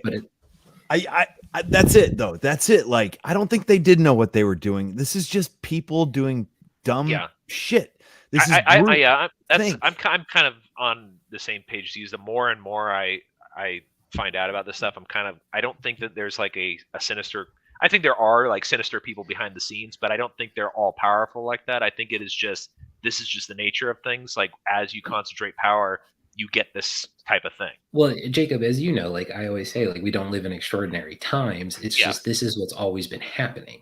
It's just the fact that we have nuclear weapons, the fact that like none of us are anywhere near close to each other at the moment, theoretically. And like, I mean, even like, it's not like we're talking on walkie-talkies, like we are talking through like space robots, but basically like, that's kind of the idea is like, it's not that they necessarily knew what they were doing in some long-term plan. It's the fact that there is a continuity of the people who continue to attempt to arrange the same things. Like one of those things is like, seems like people don't get is like the zero-sum game. It's like, okay, so we took down like Tim McVeigh and like we stopped white supremacy, like white terrorists forever. And it's like, well, you created him. Like you didn't, it's not like it's like the Nazis who marched in like the 70s and the Jewish lawyers defended them. It's like, where did they go? Like, where did those people, their children, where did they go? Like, the anti-terrorism creates more terrorists. Yeah. This is the entire fucking point. So Ando said, I'm with Ron Paul. Are they stupid or evil? Yes. Yeah. Yes. Yeah. Okay. So the whole thing, like with these groups, the Patriot Front, you name it, the fucking Taliban, left, right, center, I don't give a fuck. It's groups, man. It's group think. It's designed that we can't resist them because we'll just get, we'll get put in that Gretchen Whitmer situation if we try to resist them. And that's the unfortunate part of this whole thing. But I think it's the hijacking of our dopamine is what it is. Everybody wants to belong. Everybody wants purpose. Well, the desire for community and purpose are letting people be roped into these things. And I don't care if it's the goddamn, Boy Scouts or the fucking Freemasons, like it's groupthink, Yeah, but like that's what but that's also how they're part of what I think people need to watch out for is people keep selling these one-time solutions. It's like, we're going to do this and then this is going to be solved forever, as opposed to, and like this is kind of something like people like Mike Cernovich talk about, like, and Joe Rogan, even like from his kind of like not necessarily like on the rabbit hole of this, but it's like it's not like you're going to go into the gym tomorrow, bench press 450 pounds, deadlift 1,000, and then now you're going to live to 183. No, you've got to go in the next day and continue, like you've got to continue to do these things. And so like that's part of the problem that I think we have right now, and like kind of ties back to like what those kids were doing in like Philly, is it's okay, well, I'm going to do this thing, I'm going to get all the internet points, and it's like, what comes next? It's like girls who start the OnlyFans. It's like, oh, I've got to get to like $1,000 a month. It's like, okay, that's fine. Well, then you've got to step it up because then you've got to make more money. And like, it's this continual thing where people, like, that's part of the problem with like the Fed and like easy money is it's like, there is no like, hey, I've got to do all these things. It's kind of like it's not the destination, it's the journey. And like, that's what these people like, who are they stupid or are they evil? What they know the entire time is there's always something else. Like there's always the next step. There's always another move forward. Power is intoxicating, and however you get that power, whether it's money or influence or whatever, it's intoxication. Yeah. I mean, look at fucking Biden Jr. What the fuck's his first name? Hunter. Yeah. Oh yeah. He's a junkie, and he's a junkie for crack, and he's a junkie for influence. And I think it's our lesser nature. It's why we maybe sort of kind of do need religion, man. Because like if we give in to these lesser impulses, what we're doing, as I chain smoke and drink beer, we're chasing dopamine, man. Like in a nutshell. And the best way to get your dopamine is by earning it the hard way. That's why we want difficult forms of religion. We want difficult tasks. Like by the time I was 16, I became obsessed with like getting out of the suburbs and getting out of the luxury. And I started backpacking. Like my instinct said, go to the wilds, learn how to sleep on the dirt, like, because I craved a challenge, like instinctually. But people, I think the NPCs are the ones that are like, maybe they're just overwhelmed and they just don't want to compute like the difficult questions. Cause like they let themselves get totally consumed by comfort and certainty and luxury and convenience, when what we really need is a challenge. Well, and that's why one of the things that I think is very good for men especially is get married and work hard for your family, because like I mean, Mason and I were friends before both of us were married, and we drank beer and we worked, but like spent money on stupid stuff, and like, actually Mason has always been better at saving than me, but spent it on stupid stuff until I got married to my wife. I didn't really build anything other than just like sort of what you're talking about, kind of like fleeting things. So like now it's much like, well, now Chillderburg is a good example. Like that was kind of, my wife was just like, well, do it. And I was like, well, I don't want to be embarrassed that I didn't do it. So, and then like, I work very hard, and because I have a family now, I ask for more money and I seek out more money and stuff like that to make a better family. I think it's good for everybody. And the problem these days is that the porn option is there, so you can get basically the same chemical reward in your mind, but you don't have to put in the effort. So then it's hollow and fleeting, and then it also makes it so you don't have, dating is hard. You have to build these skills, and part of building the skills is getting rejected a bunch. And when a girl, when you press play on a video, never tells you no. So it's, you're not used to it. And so they've actually done a bunch of studies on this, is that like women are terrified, like young women are terrified to be in a relationship now because of the expectations that young men have from porn. But young men also won't ask them out because it's easier to just go watch porn. Isn't it fucked? Oh, yeah, man. I've said before, like a man alone is a dangerous thing. Yeah. Well, that kind of ties into the whole China thing too, because they have so many more men than women. Yeah. They have no prospects of ever being married. Mm-hmm. And you either become a psychopath or you commit suicide, I think. Yeah. It's like look at fucking Uncle Ted, God bless him, but like a man alone is a dangerous thing. Oh yeah, dude. Dangerous thing. And I can say that because I don't know, man, like I'll just personally speaking, like, I got pissed off over COVID, and it was, like I had a lot of energy that was not being directed in healthy ways. I'll just say that. And it's probably because I was alone, and like, what else am I going to do? I just got mad. But like, no, a man needs something to take care of at the very least, I don't know. Yeah. I was just typing in the chat that Uncle Ted is peerless, like he's smarter than everybody else. And he gets it in a way that few people get it. And so, his entire life, alone, like he was always advanced through school. So he was, a young guy, or younger than all the students in his classroom, and he was beating all their asses in grades. And, and now he's in prison. I doubt that he's ever really even had anyone that's on his level that he could talk to. That sucks. Yeah. Well, from my understanding too, like he was had some sort of sickness when he was a kid, and like that he developed oddly because nobody touched him, and for a while, and so like that because they did this in the Soviet Union, an experiment on that where they would just feed the kids and they wouldn't touch them, and a lot of them died and then a lot of them also were psychologically disturbed as a result. Like babies have to be held. And so, I mean, he's a very smart guy, but he's also there's a screw loose clearly. So. Well, and then that human connection is just so important that a lot of people just don't get these days, whether it's neglect from their parents, isolation in school, and it all comes back to atomization of everything. I mean, you have nothing to turn to. A lot of people are just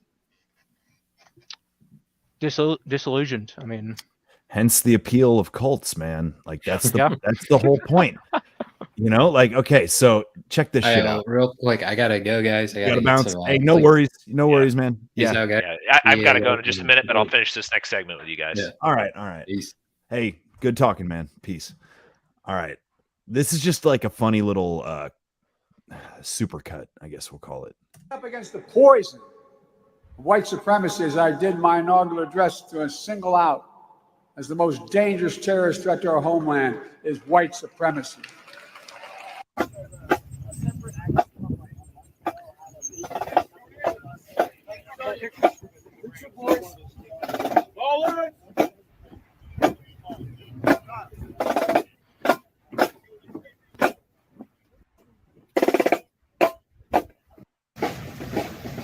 Did any FBI agents or confidential informants actively participate in the events of January 6th? Yes or no? Sir, I can't answer that.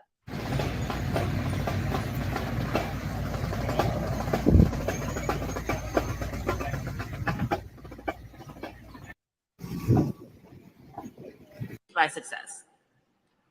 Growing up, I had the privilege of living overseas. Did y'all see this? Biden scratched his balls in the middle of this shit. And experiences. And while I forever Look at cherish him. those Look at him. experiences, it was not always easy to navigate relationships and find my Scratch and place. sniff Biden. However, once I walked through the doors of Chauncey I. Cooper Hall and saw all the other students with the same desire to excel, Look at him go. I knew I was on the right path. Oh my God. He's getting in there. He's really getting in there deep.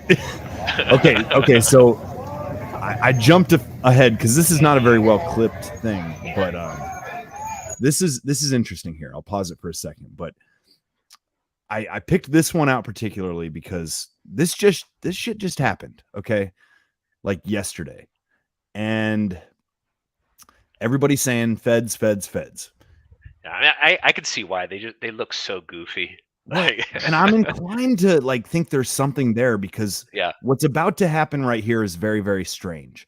They all go down into the subway and the police stop anybody from following them. Journalists, onlookers, anybody. This group gets to disappear into the underground. Like, that's kind of weird to me. Yeah, and the fact that none of them have been doxxed is kind of weird, or very few of them have been doxxed. That's kind very of few. odd. There's been some names dropped. Yeah. There was that case where they got arrested, 30 of them in the back of a U-Haul, and I think some names got out there. And there's this guy, Thomas, what the hell's his name? Rousseau, I think it is. He's supposedly the founder, and I don't know. Supposedly they've arrested a few, but like, there is something super weird here. Like I said, I think it's maybe a government promoted cult of sorts. Well, like, I guess they weren't successful enough with using the Proud Boys as the foil to Antifa, so they needed to create something else. But I mean, there is a real sentiment, and I could see how someone could get swept into this. Plus, you know, the government's basically promoting going after anyone on the right. They're investigating soccer moms at this point. And most people are on the right are too smart to deal with this. You know, it's because of the persecution in the 90s. Yeah. And I mean, it's so obvious that they set these little things up to funnel people to these places.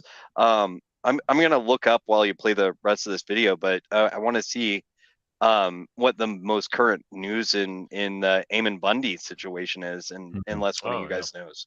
I don't. We talked about it a couple weeks ago, but yeah, I'm gonna take a look. So this is just the end where they just, like I said, they disappear. Stand up against the poison and Biden. White supremacy, as I did my inaugural address, to single out the same day as the most dangerous terrorist threat to our homeland is white supremacy. The joke of this video is it's what the fuck? Oh, well, it We didn't want you even to show. subscribe. Yeah, right. No, the funny part is it's like it's the Biden Make-A-Wish Foundation. Like he wants white supremacy, he gets white supremacy. Well, And yeah. again, And I think also, I was just gonna say it's like this, it's the feedback loop of yeah. they get what they ask for, you know. Right. And it's also, I mean, like it makes sense that if you're a young man, you don't have very many prospects because of just the current situation. You're constantly told by the television that you're bad for being a man. You're constantly told that you're bad for being white. Like all of this stuff, and then a group of people goes, "Well, we think you're okay. In fact, we think you're better than everybody else." You go, "Oh, maybe I want to hang out with these guys." Right. And that's kind of how this happens. I think probably a large number of people who get involved in these types of things are not ideologically driven. They just don't have anybody else, and then this is a community that accepted them.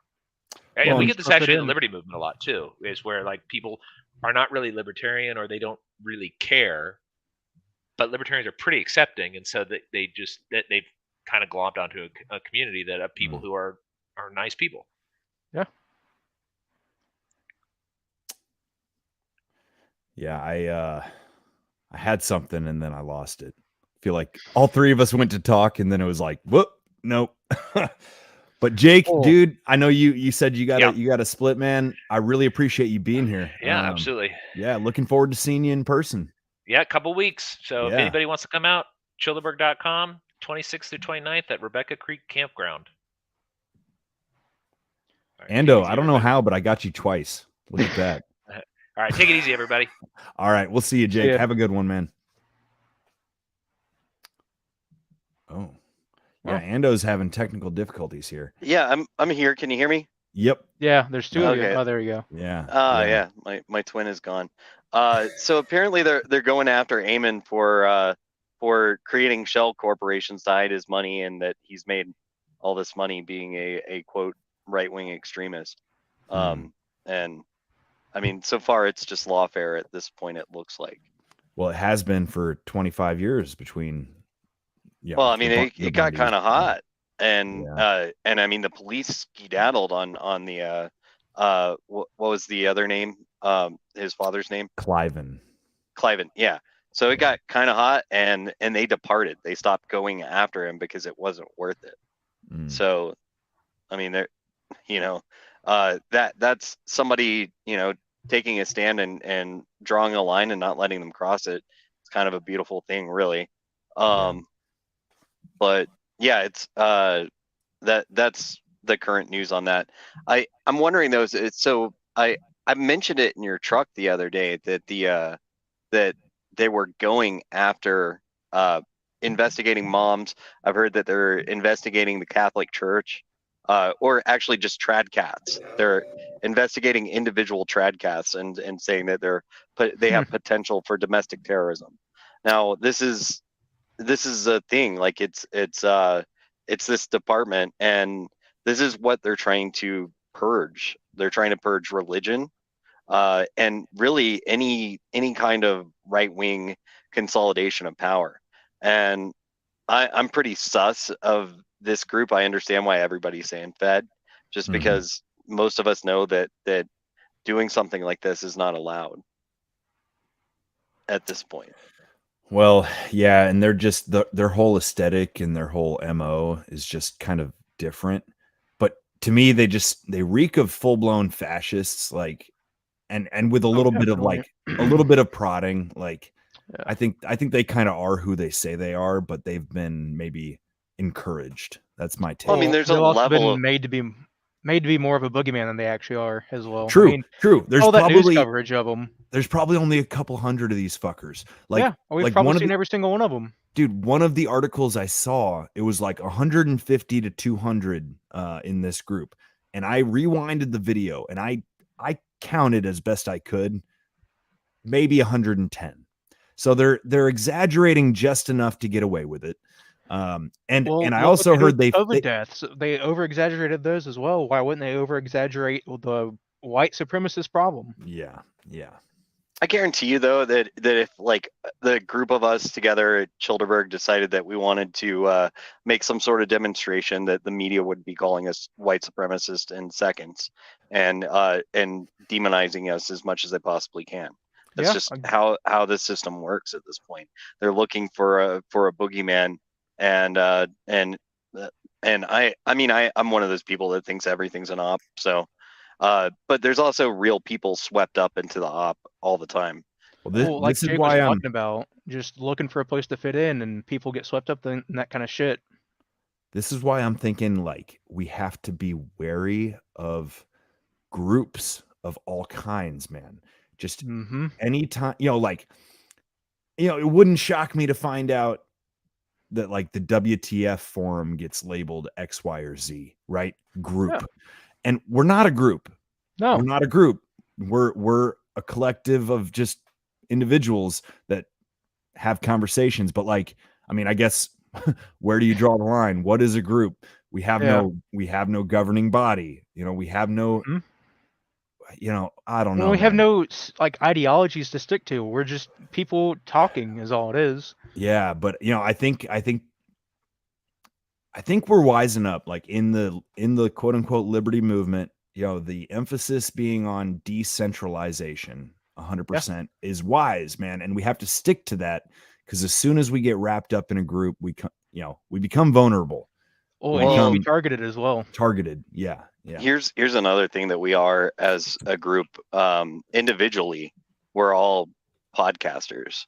And that is a group that they want to take down, because we hurt their COVID narrative, we hurt their January 6th narrative, we're hurting all their narratives, and that's something that the World Economic Forum, our rival forum, is totally against, and they have people everywhere. They're in all the positions of power, and we have no positions of power. So whenever it comes down to the persecution that's coming, they'll be coming for Christians. They'll be coming for podcasters. They'll be coming for people like us, and we can't really group up to defend ourselves. We're not allowed. We'll be labeled just like these guys are. Yeah, which is why we got to play it smart. Network, not group. Like there's a fine line there, right? We're a community, not a collective. That might be another way of saying it. We're not collectivists. We're mutually self-interested. Yeah, and we're all individuals with our own ideologies. So I found this. This was just kind of a funny, another little like supercut, but just to drive home this idea. It's my last clip that I brought. This has been a much more kind of directed version of the WTF forum than normal, but I hope that's cool. I think my base or bogus actually fits in, because there is a cult around him, Yeah, we'll talk about it. I'll wait and play this. Well, everybody knows her name's not Pecorino. It's Eucarino, right? It's something like that. This woman that is this World Economic Forum infiltrator is taking over Twitter, and Elon announced it. She's pretty good looking, so the assumption now is that he's banging her, and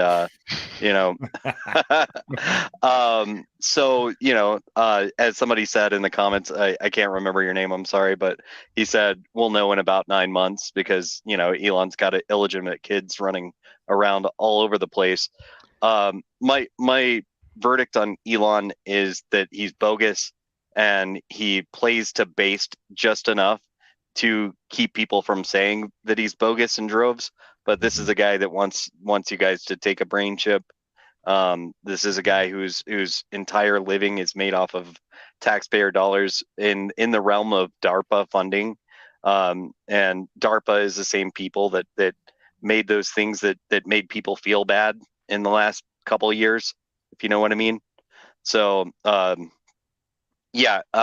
that's my verdict on Elon. I could bring up some of the base things that he's done, like he's talked about the population problem, which is something that we brought up today in the show. Even, I mean, really, it sounds bad to say it, but it's just the truth. That not enough white people are having babies right now, and it's changing the world in a weird way. and you got the borders open and things like that. And this is something that Elon's encouraging. And then, like when you see South America, the white families there, or sorry, not South America, sorry, South Africa, where Elon's from, where his father had his emerald mine.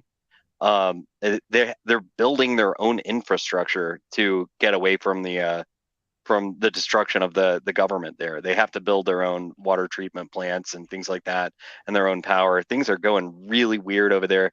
Pete's done some epic episodes on South Africa as far as like from boots on the ground people that are actually there, the culture that is being destroyed, the Afrikaans, with like 2 A's. I'm sure you guys have seen that before.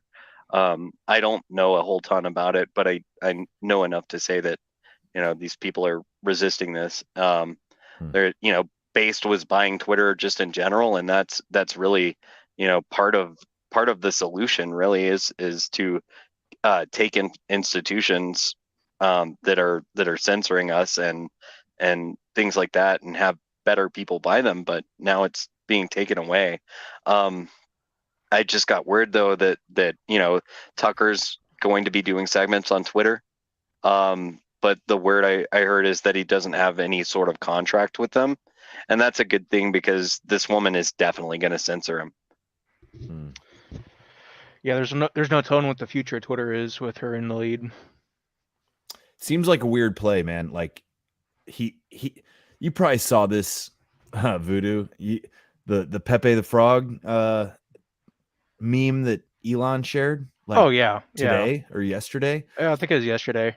Dude, and I kind of like almost think he probably doesn't even know who Pepe the Frog is. Like, I barely know who Pepe the Frog is, but like, well, and the fucking thing is that a lot of people pointed out about that is the fact that he had posted something a couple weeks ago.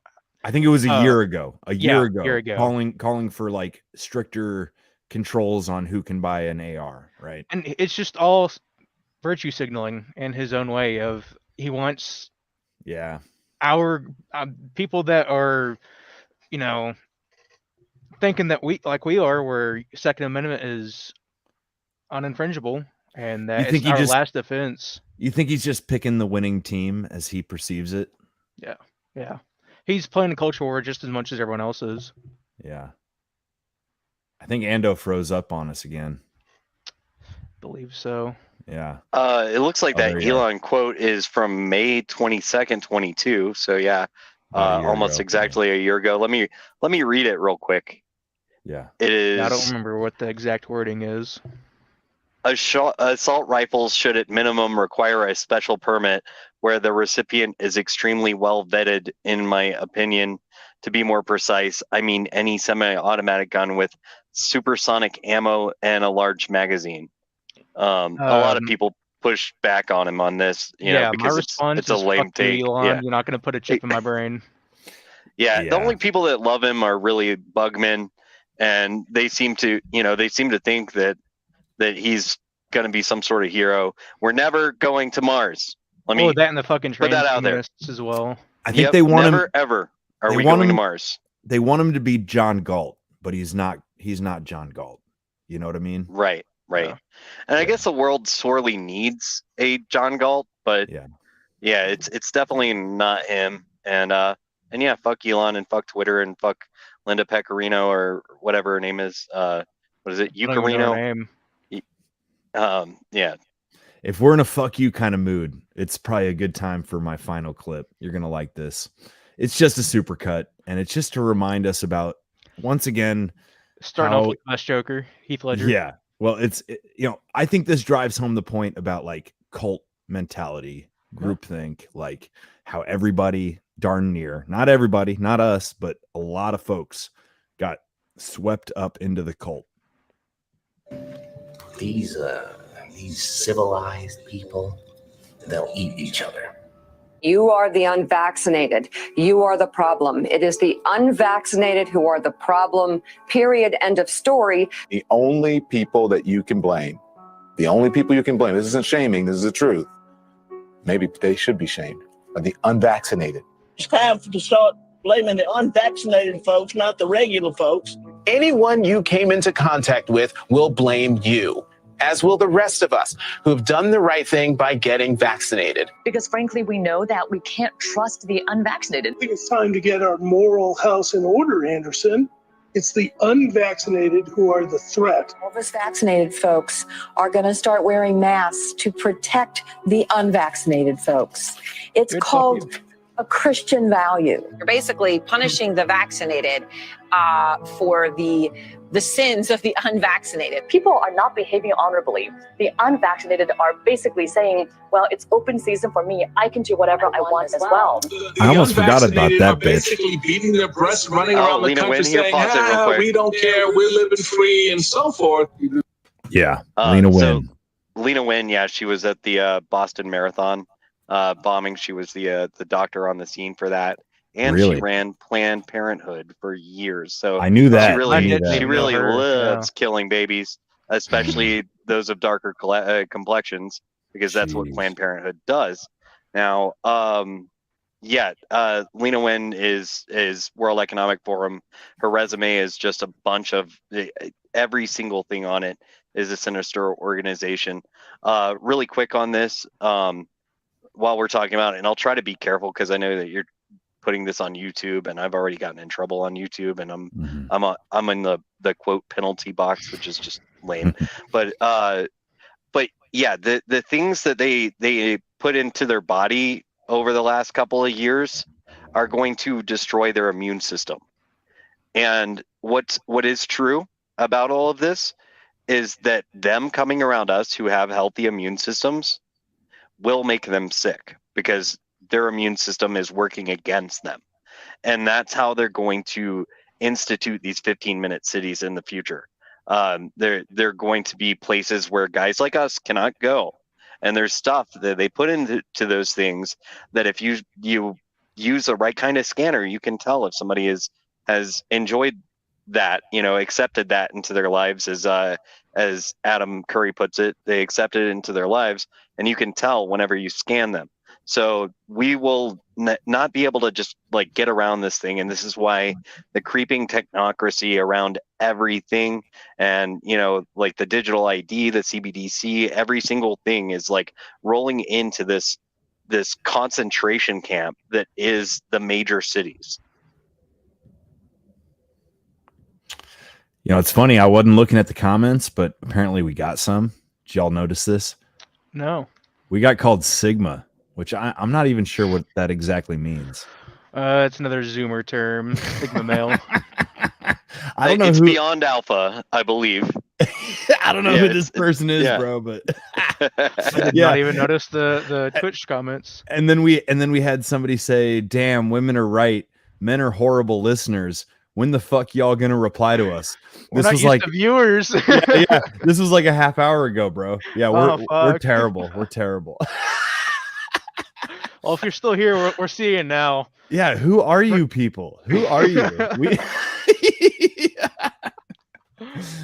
Email me, thedoomkitchen at protonmail.com. Yeah, tell us your thoughts. Tell us your thoughts. Yes. Hilarious. All right, well, let's finish this out. I'm impatient, but our patience is wearing thin. Unvaccinated, a group that includes children and people acting like children. And the rest of us are starting to get pissed off. The vaccinated feel the unvaccinated are making me upset or angry. This is not about freedom or personal choice. Well, my freedom is being kind of disturbed here. No, screw your freedom. The other day, Howard Stern weighed in with a much different approach. Take a look. When are we going to stop putting up with the idiots in this country and just say, it's mandatory to get vaccinated? Their freedom. But you're treading on our freedom and you're making other people sick, and really you're killing other people. The anti-vaxxers, they seem to have a thing for death and home remedies. The anti-maskers turned anti-vaxxers are not just putting their own lives at risk.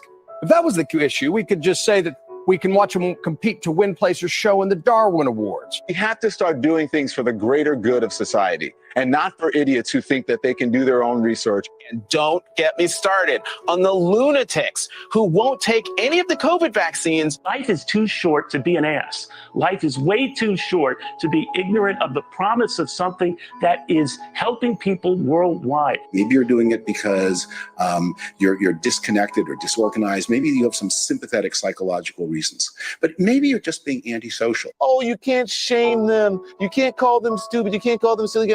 Yes, they are. Those who are not vaccinated will end up paying the price. The unvaccinated should be taxed.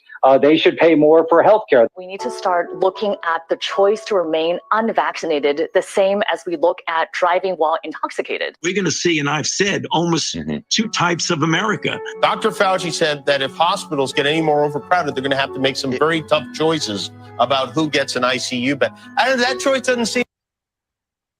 I'm so sad that the writers of this guy's script are out of a job right now. Yeah, me too, man. Let me play the world's teeniest little tiny fiddle. Yeah, fuck them. They're gonna get replaced by AI before me, a truck driver does. So that's kind of cool. Well, my favorite line. Machinists. My favorite line was always like, "We got to view the unvaccinated the same as drunk drivers." I'm like, okay, yeah, huh? Well, I'm a great drunk driver. No. I haven't crashed once yet. Man, the Lolbert in me really hates drunk driving laws. It's like you're punishing somebody for a crime that they haven't committed. Pretty much. Where's the victim, man? Where's the victim? Pre-crime. Yeah, it's basically pre-crime. Yeah, it's pre-crime, and we should probably leave it at that because people hate that take, but. It's like call to liberty. Liam, he posts all kinds of funny memes about drunk driving. And they do. Deep, my keys calling for me. It cracks me up, man. But yeah, dude, I don't know. We don't even necessarily need to play this out, but it's only 30 more seconds. Let's see. Let's see what they say. Fuck them. Seems so tough to me. Vaccinated person having a heart attack? Yes, come right on in. We'll take care of you. Unvaccinated guy who gobbled horse goo, rest in peace. Pause real quick. Vaccinated having a heart attack? Yeah, that's called predictive programming, bro. Yeah. It's the vaccinated guy having the heart attack, and it's the unvaccinated that got kicked by a horse or something. What did he say? I'm like, oh, who knows? No, dude, he's talking about ivermectin because horse pace. Yeah, right. He said a horse pace, but they just want you to cultivate butt worms so that you're gay, so that you play into the gay agenda, the globalist American empire, the GAE, and raise the trans flag, and and all that stuff. It's like all cultivating butt worms. Butt worms has to be the hottest take yet on the WTF forum. Like, dude, everything boils down to butt worms. Dennis, if you ain't heard that one yet, man, that was like maybe 2 ago. Yeah, check it out, man. Okay. Oh man. Okay, here we go. I want to hear this one more time. The vaccinated having heart attacks. Gobbled horse goo, rest in peace, Wheezy. Yes, come right. Choice doesn't seem so tough to me. Vaccinated person having a heart attack? Yes, come right on in. We'll take care of you. Unvaccinated guy who gobbled horse goo, rest in peace, Wheezy. Pointing back to the unvaccinated who are really creating a problem in this country. Every death that we are seeing from COVID could have been prevented. Literally, the only people dying are the unvaccinated. And for those of you spreading misinformation, shame on you. Shame on you. I don't know how some of you sleep at night. He's lying. Directly lying right there. And but here real quick, the big threat that is that Jimmy Kimmel, I guess it was. The big threat is that they're going to take away our hospitals from us. You know what? This is the key to our future and our lives, is finding out who base doctors and nurses are. It's like we've had Fido on a couple of times. She's a base nurse. There's a few of them still out there. Most of them were rejected by this regime, and some of them are out of jobs and things like that. We got to keep those people around because there's a level of I think that most things done in a hospital are pretty damn frivolous. but there is the level of not getting killed by a damn infection, which is, I'm pretty sure that that's how most of the old wars were, that people just got poked by somebody's sword and died of an infection like 4 or 5 days later. Yeah. I mean, you saw that in the Civil War as well, where people would die of disease infection tenfold of what bullet wounds did. I saw a dude bust his fucking kneecap yesterday at the bar, fucking around on a BMX bike, and he straight up shattered his kneecap. You know, like we were pretty sure, but like I talked to his cousin today, and like, yeah, it's fucked, bro. So like, yeah, you need like trauma care, and like ideally like, yeah, getting rid of infections and like, I don't know, man, preventative healthcare, but like most of it is garbage. Most of it's garbage. And then there's all the pharma, of course, too. You know, which if you're on it and you're listening to us, like, figure out a way around it. You know, I don't give advice. Figure out a way around it. I saw a tweet today. I'm finally on Twitter, guys. You need to stay on there. It's so nice. It's better. It's better. It's the battleground of America. It's battleground. You're right. But I saw this tweet where it was like Biden. It was Biden saying like, you know, if the Republicans gain power, they're gonna cut all the funding to the VA. And some veteran was like, go ahead, fuck the VA, it's a pill mill.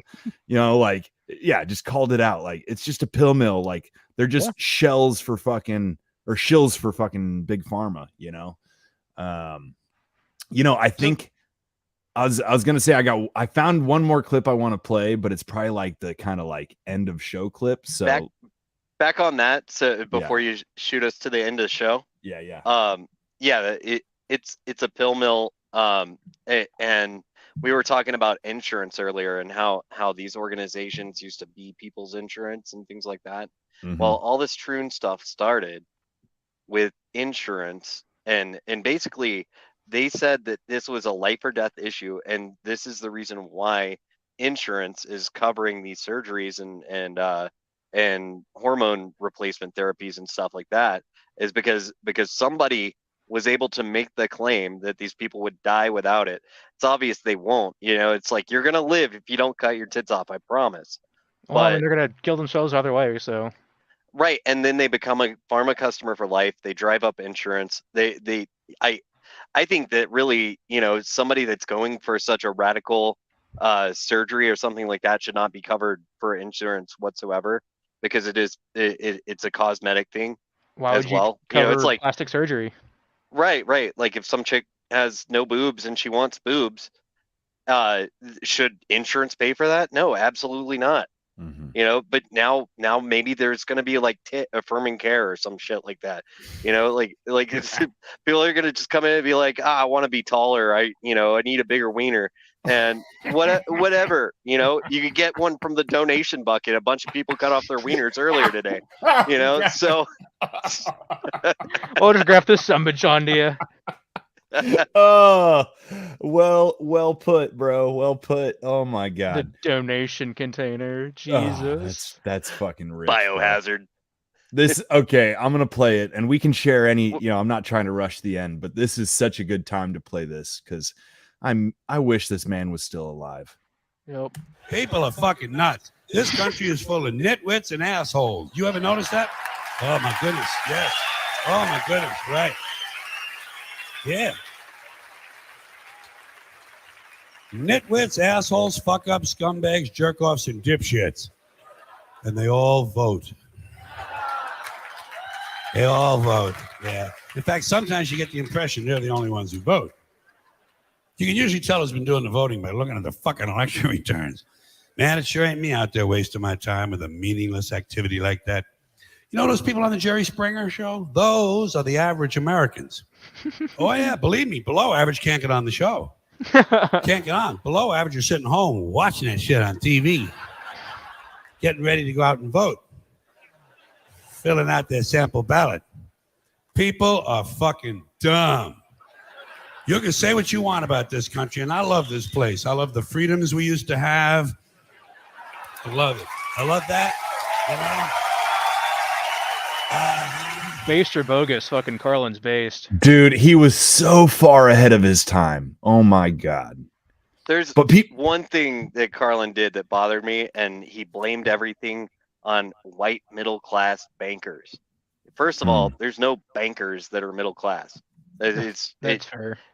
And and I guess some people call them white, but they're not. So there's that. Enough but said. he would never Yeah. ever answer that question. He would never even go there. But think anyway, about it, man. Carlin He freaking was rules otherwise. He was pushing it. He was pushing it for the time. And you know what's funny is he was so popular. And I think it's because he could say this shit before it was controversial. Right? Yeah. And if he had gone to the big J, that would have been too controversial. Clearly. Oh, yeah, you can't do that. I mean, it's dangerous for me to even make clips and whatnot. I know. about it. Yeah. It's just that, Yeah. I was just thinking about this earlier today that if they just told you what they are all the time instead of having to go do early life checks whenever there's saying something obviously that plays into a lot of these situations, if they had just told you who they are, then everybody would wake up to it. I swear that's why that's why people use parentheses talk and whatnot.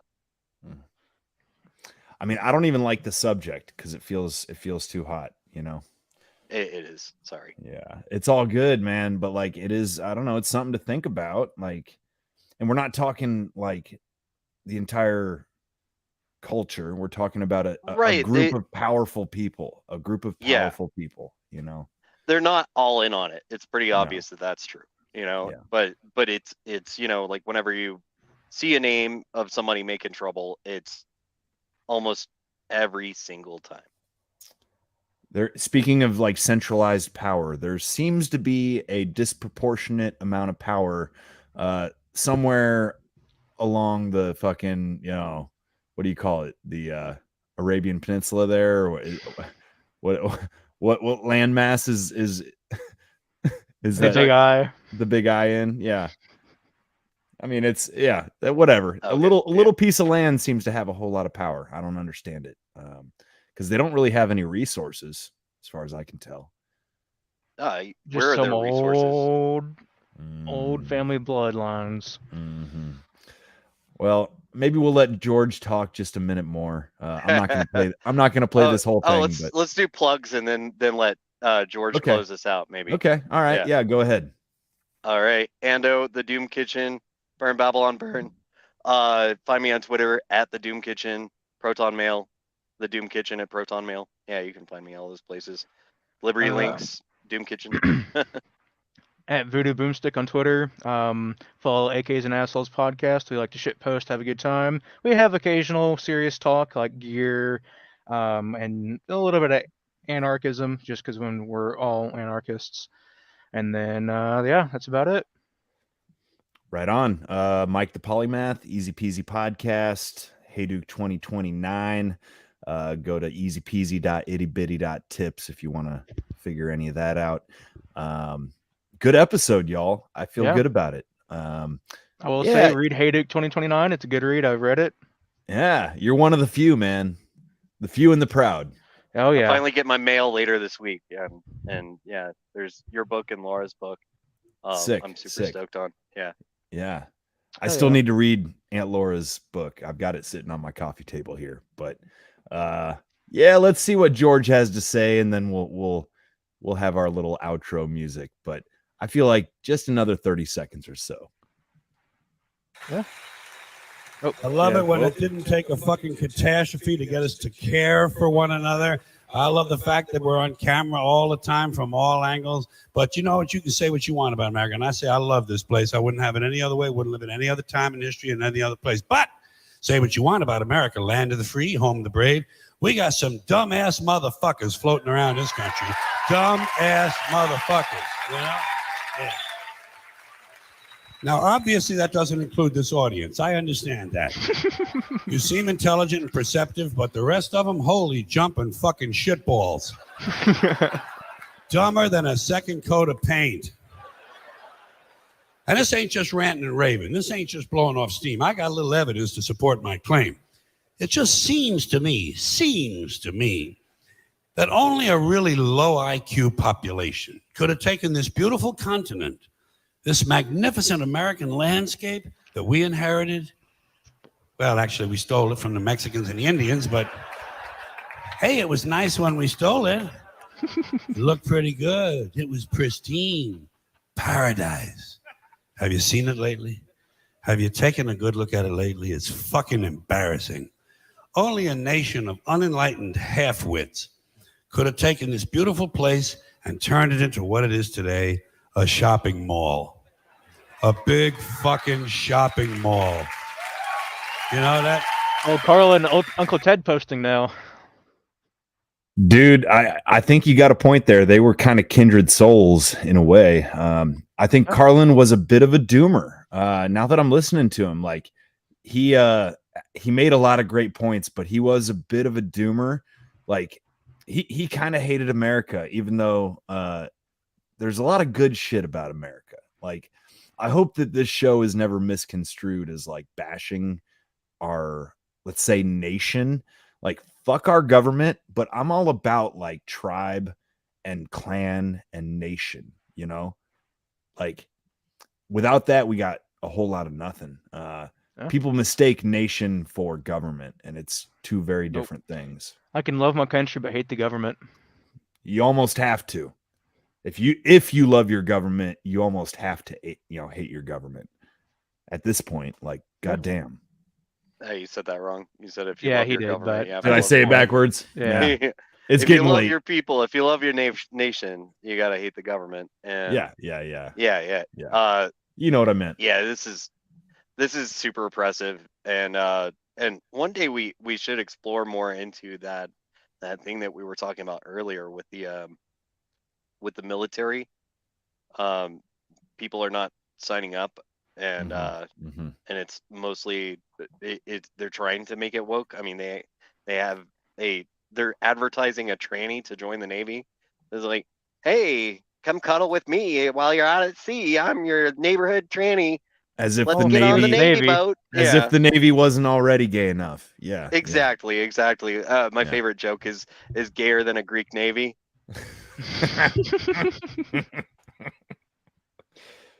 Yeah. Well, I think that's a good spot to end it, though. Yeah, I agree. Let's go cuddle in a Before boat. Twitch comes after us, that we forgot about. We'll get our chance. We'll get our chance to cuddle at Chillderburg, y'all. Oh yeah, I'm coming right up next to you, Mike. Don't worry. Hold a I gotta pole. stay Oh warm. wait, it's the other way around. Hold a hole, or no. Pull the pole or hold a hole, but never pulled a hole. Yeah. All right, guys. Appreciate you. We're gonna end with a little bit of outro music, and then we can say our informal goodbyes. But thanks for listening, y'all. This has been another great episode of the WTF Forum. Where's the music? There it is. Yeah. Is this AI, bro? Did you have AI? It's do definitely this? AI. Yeah.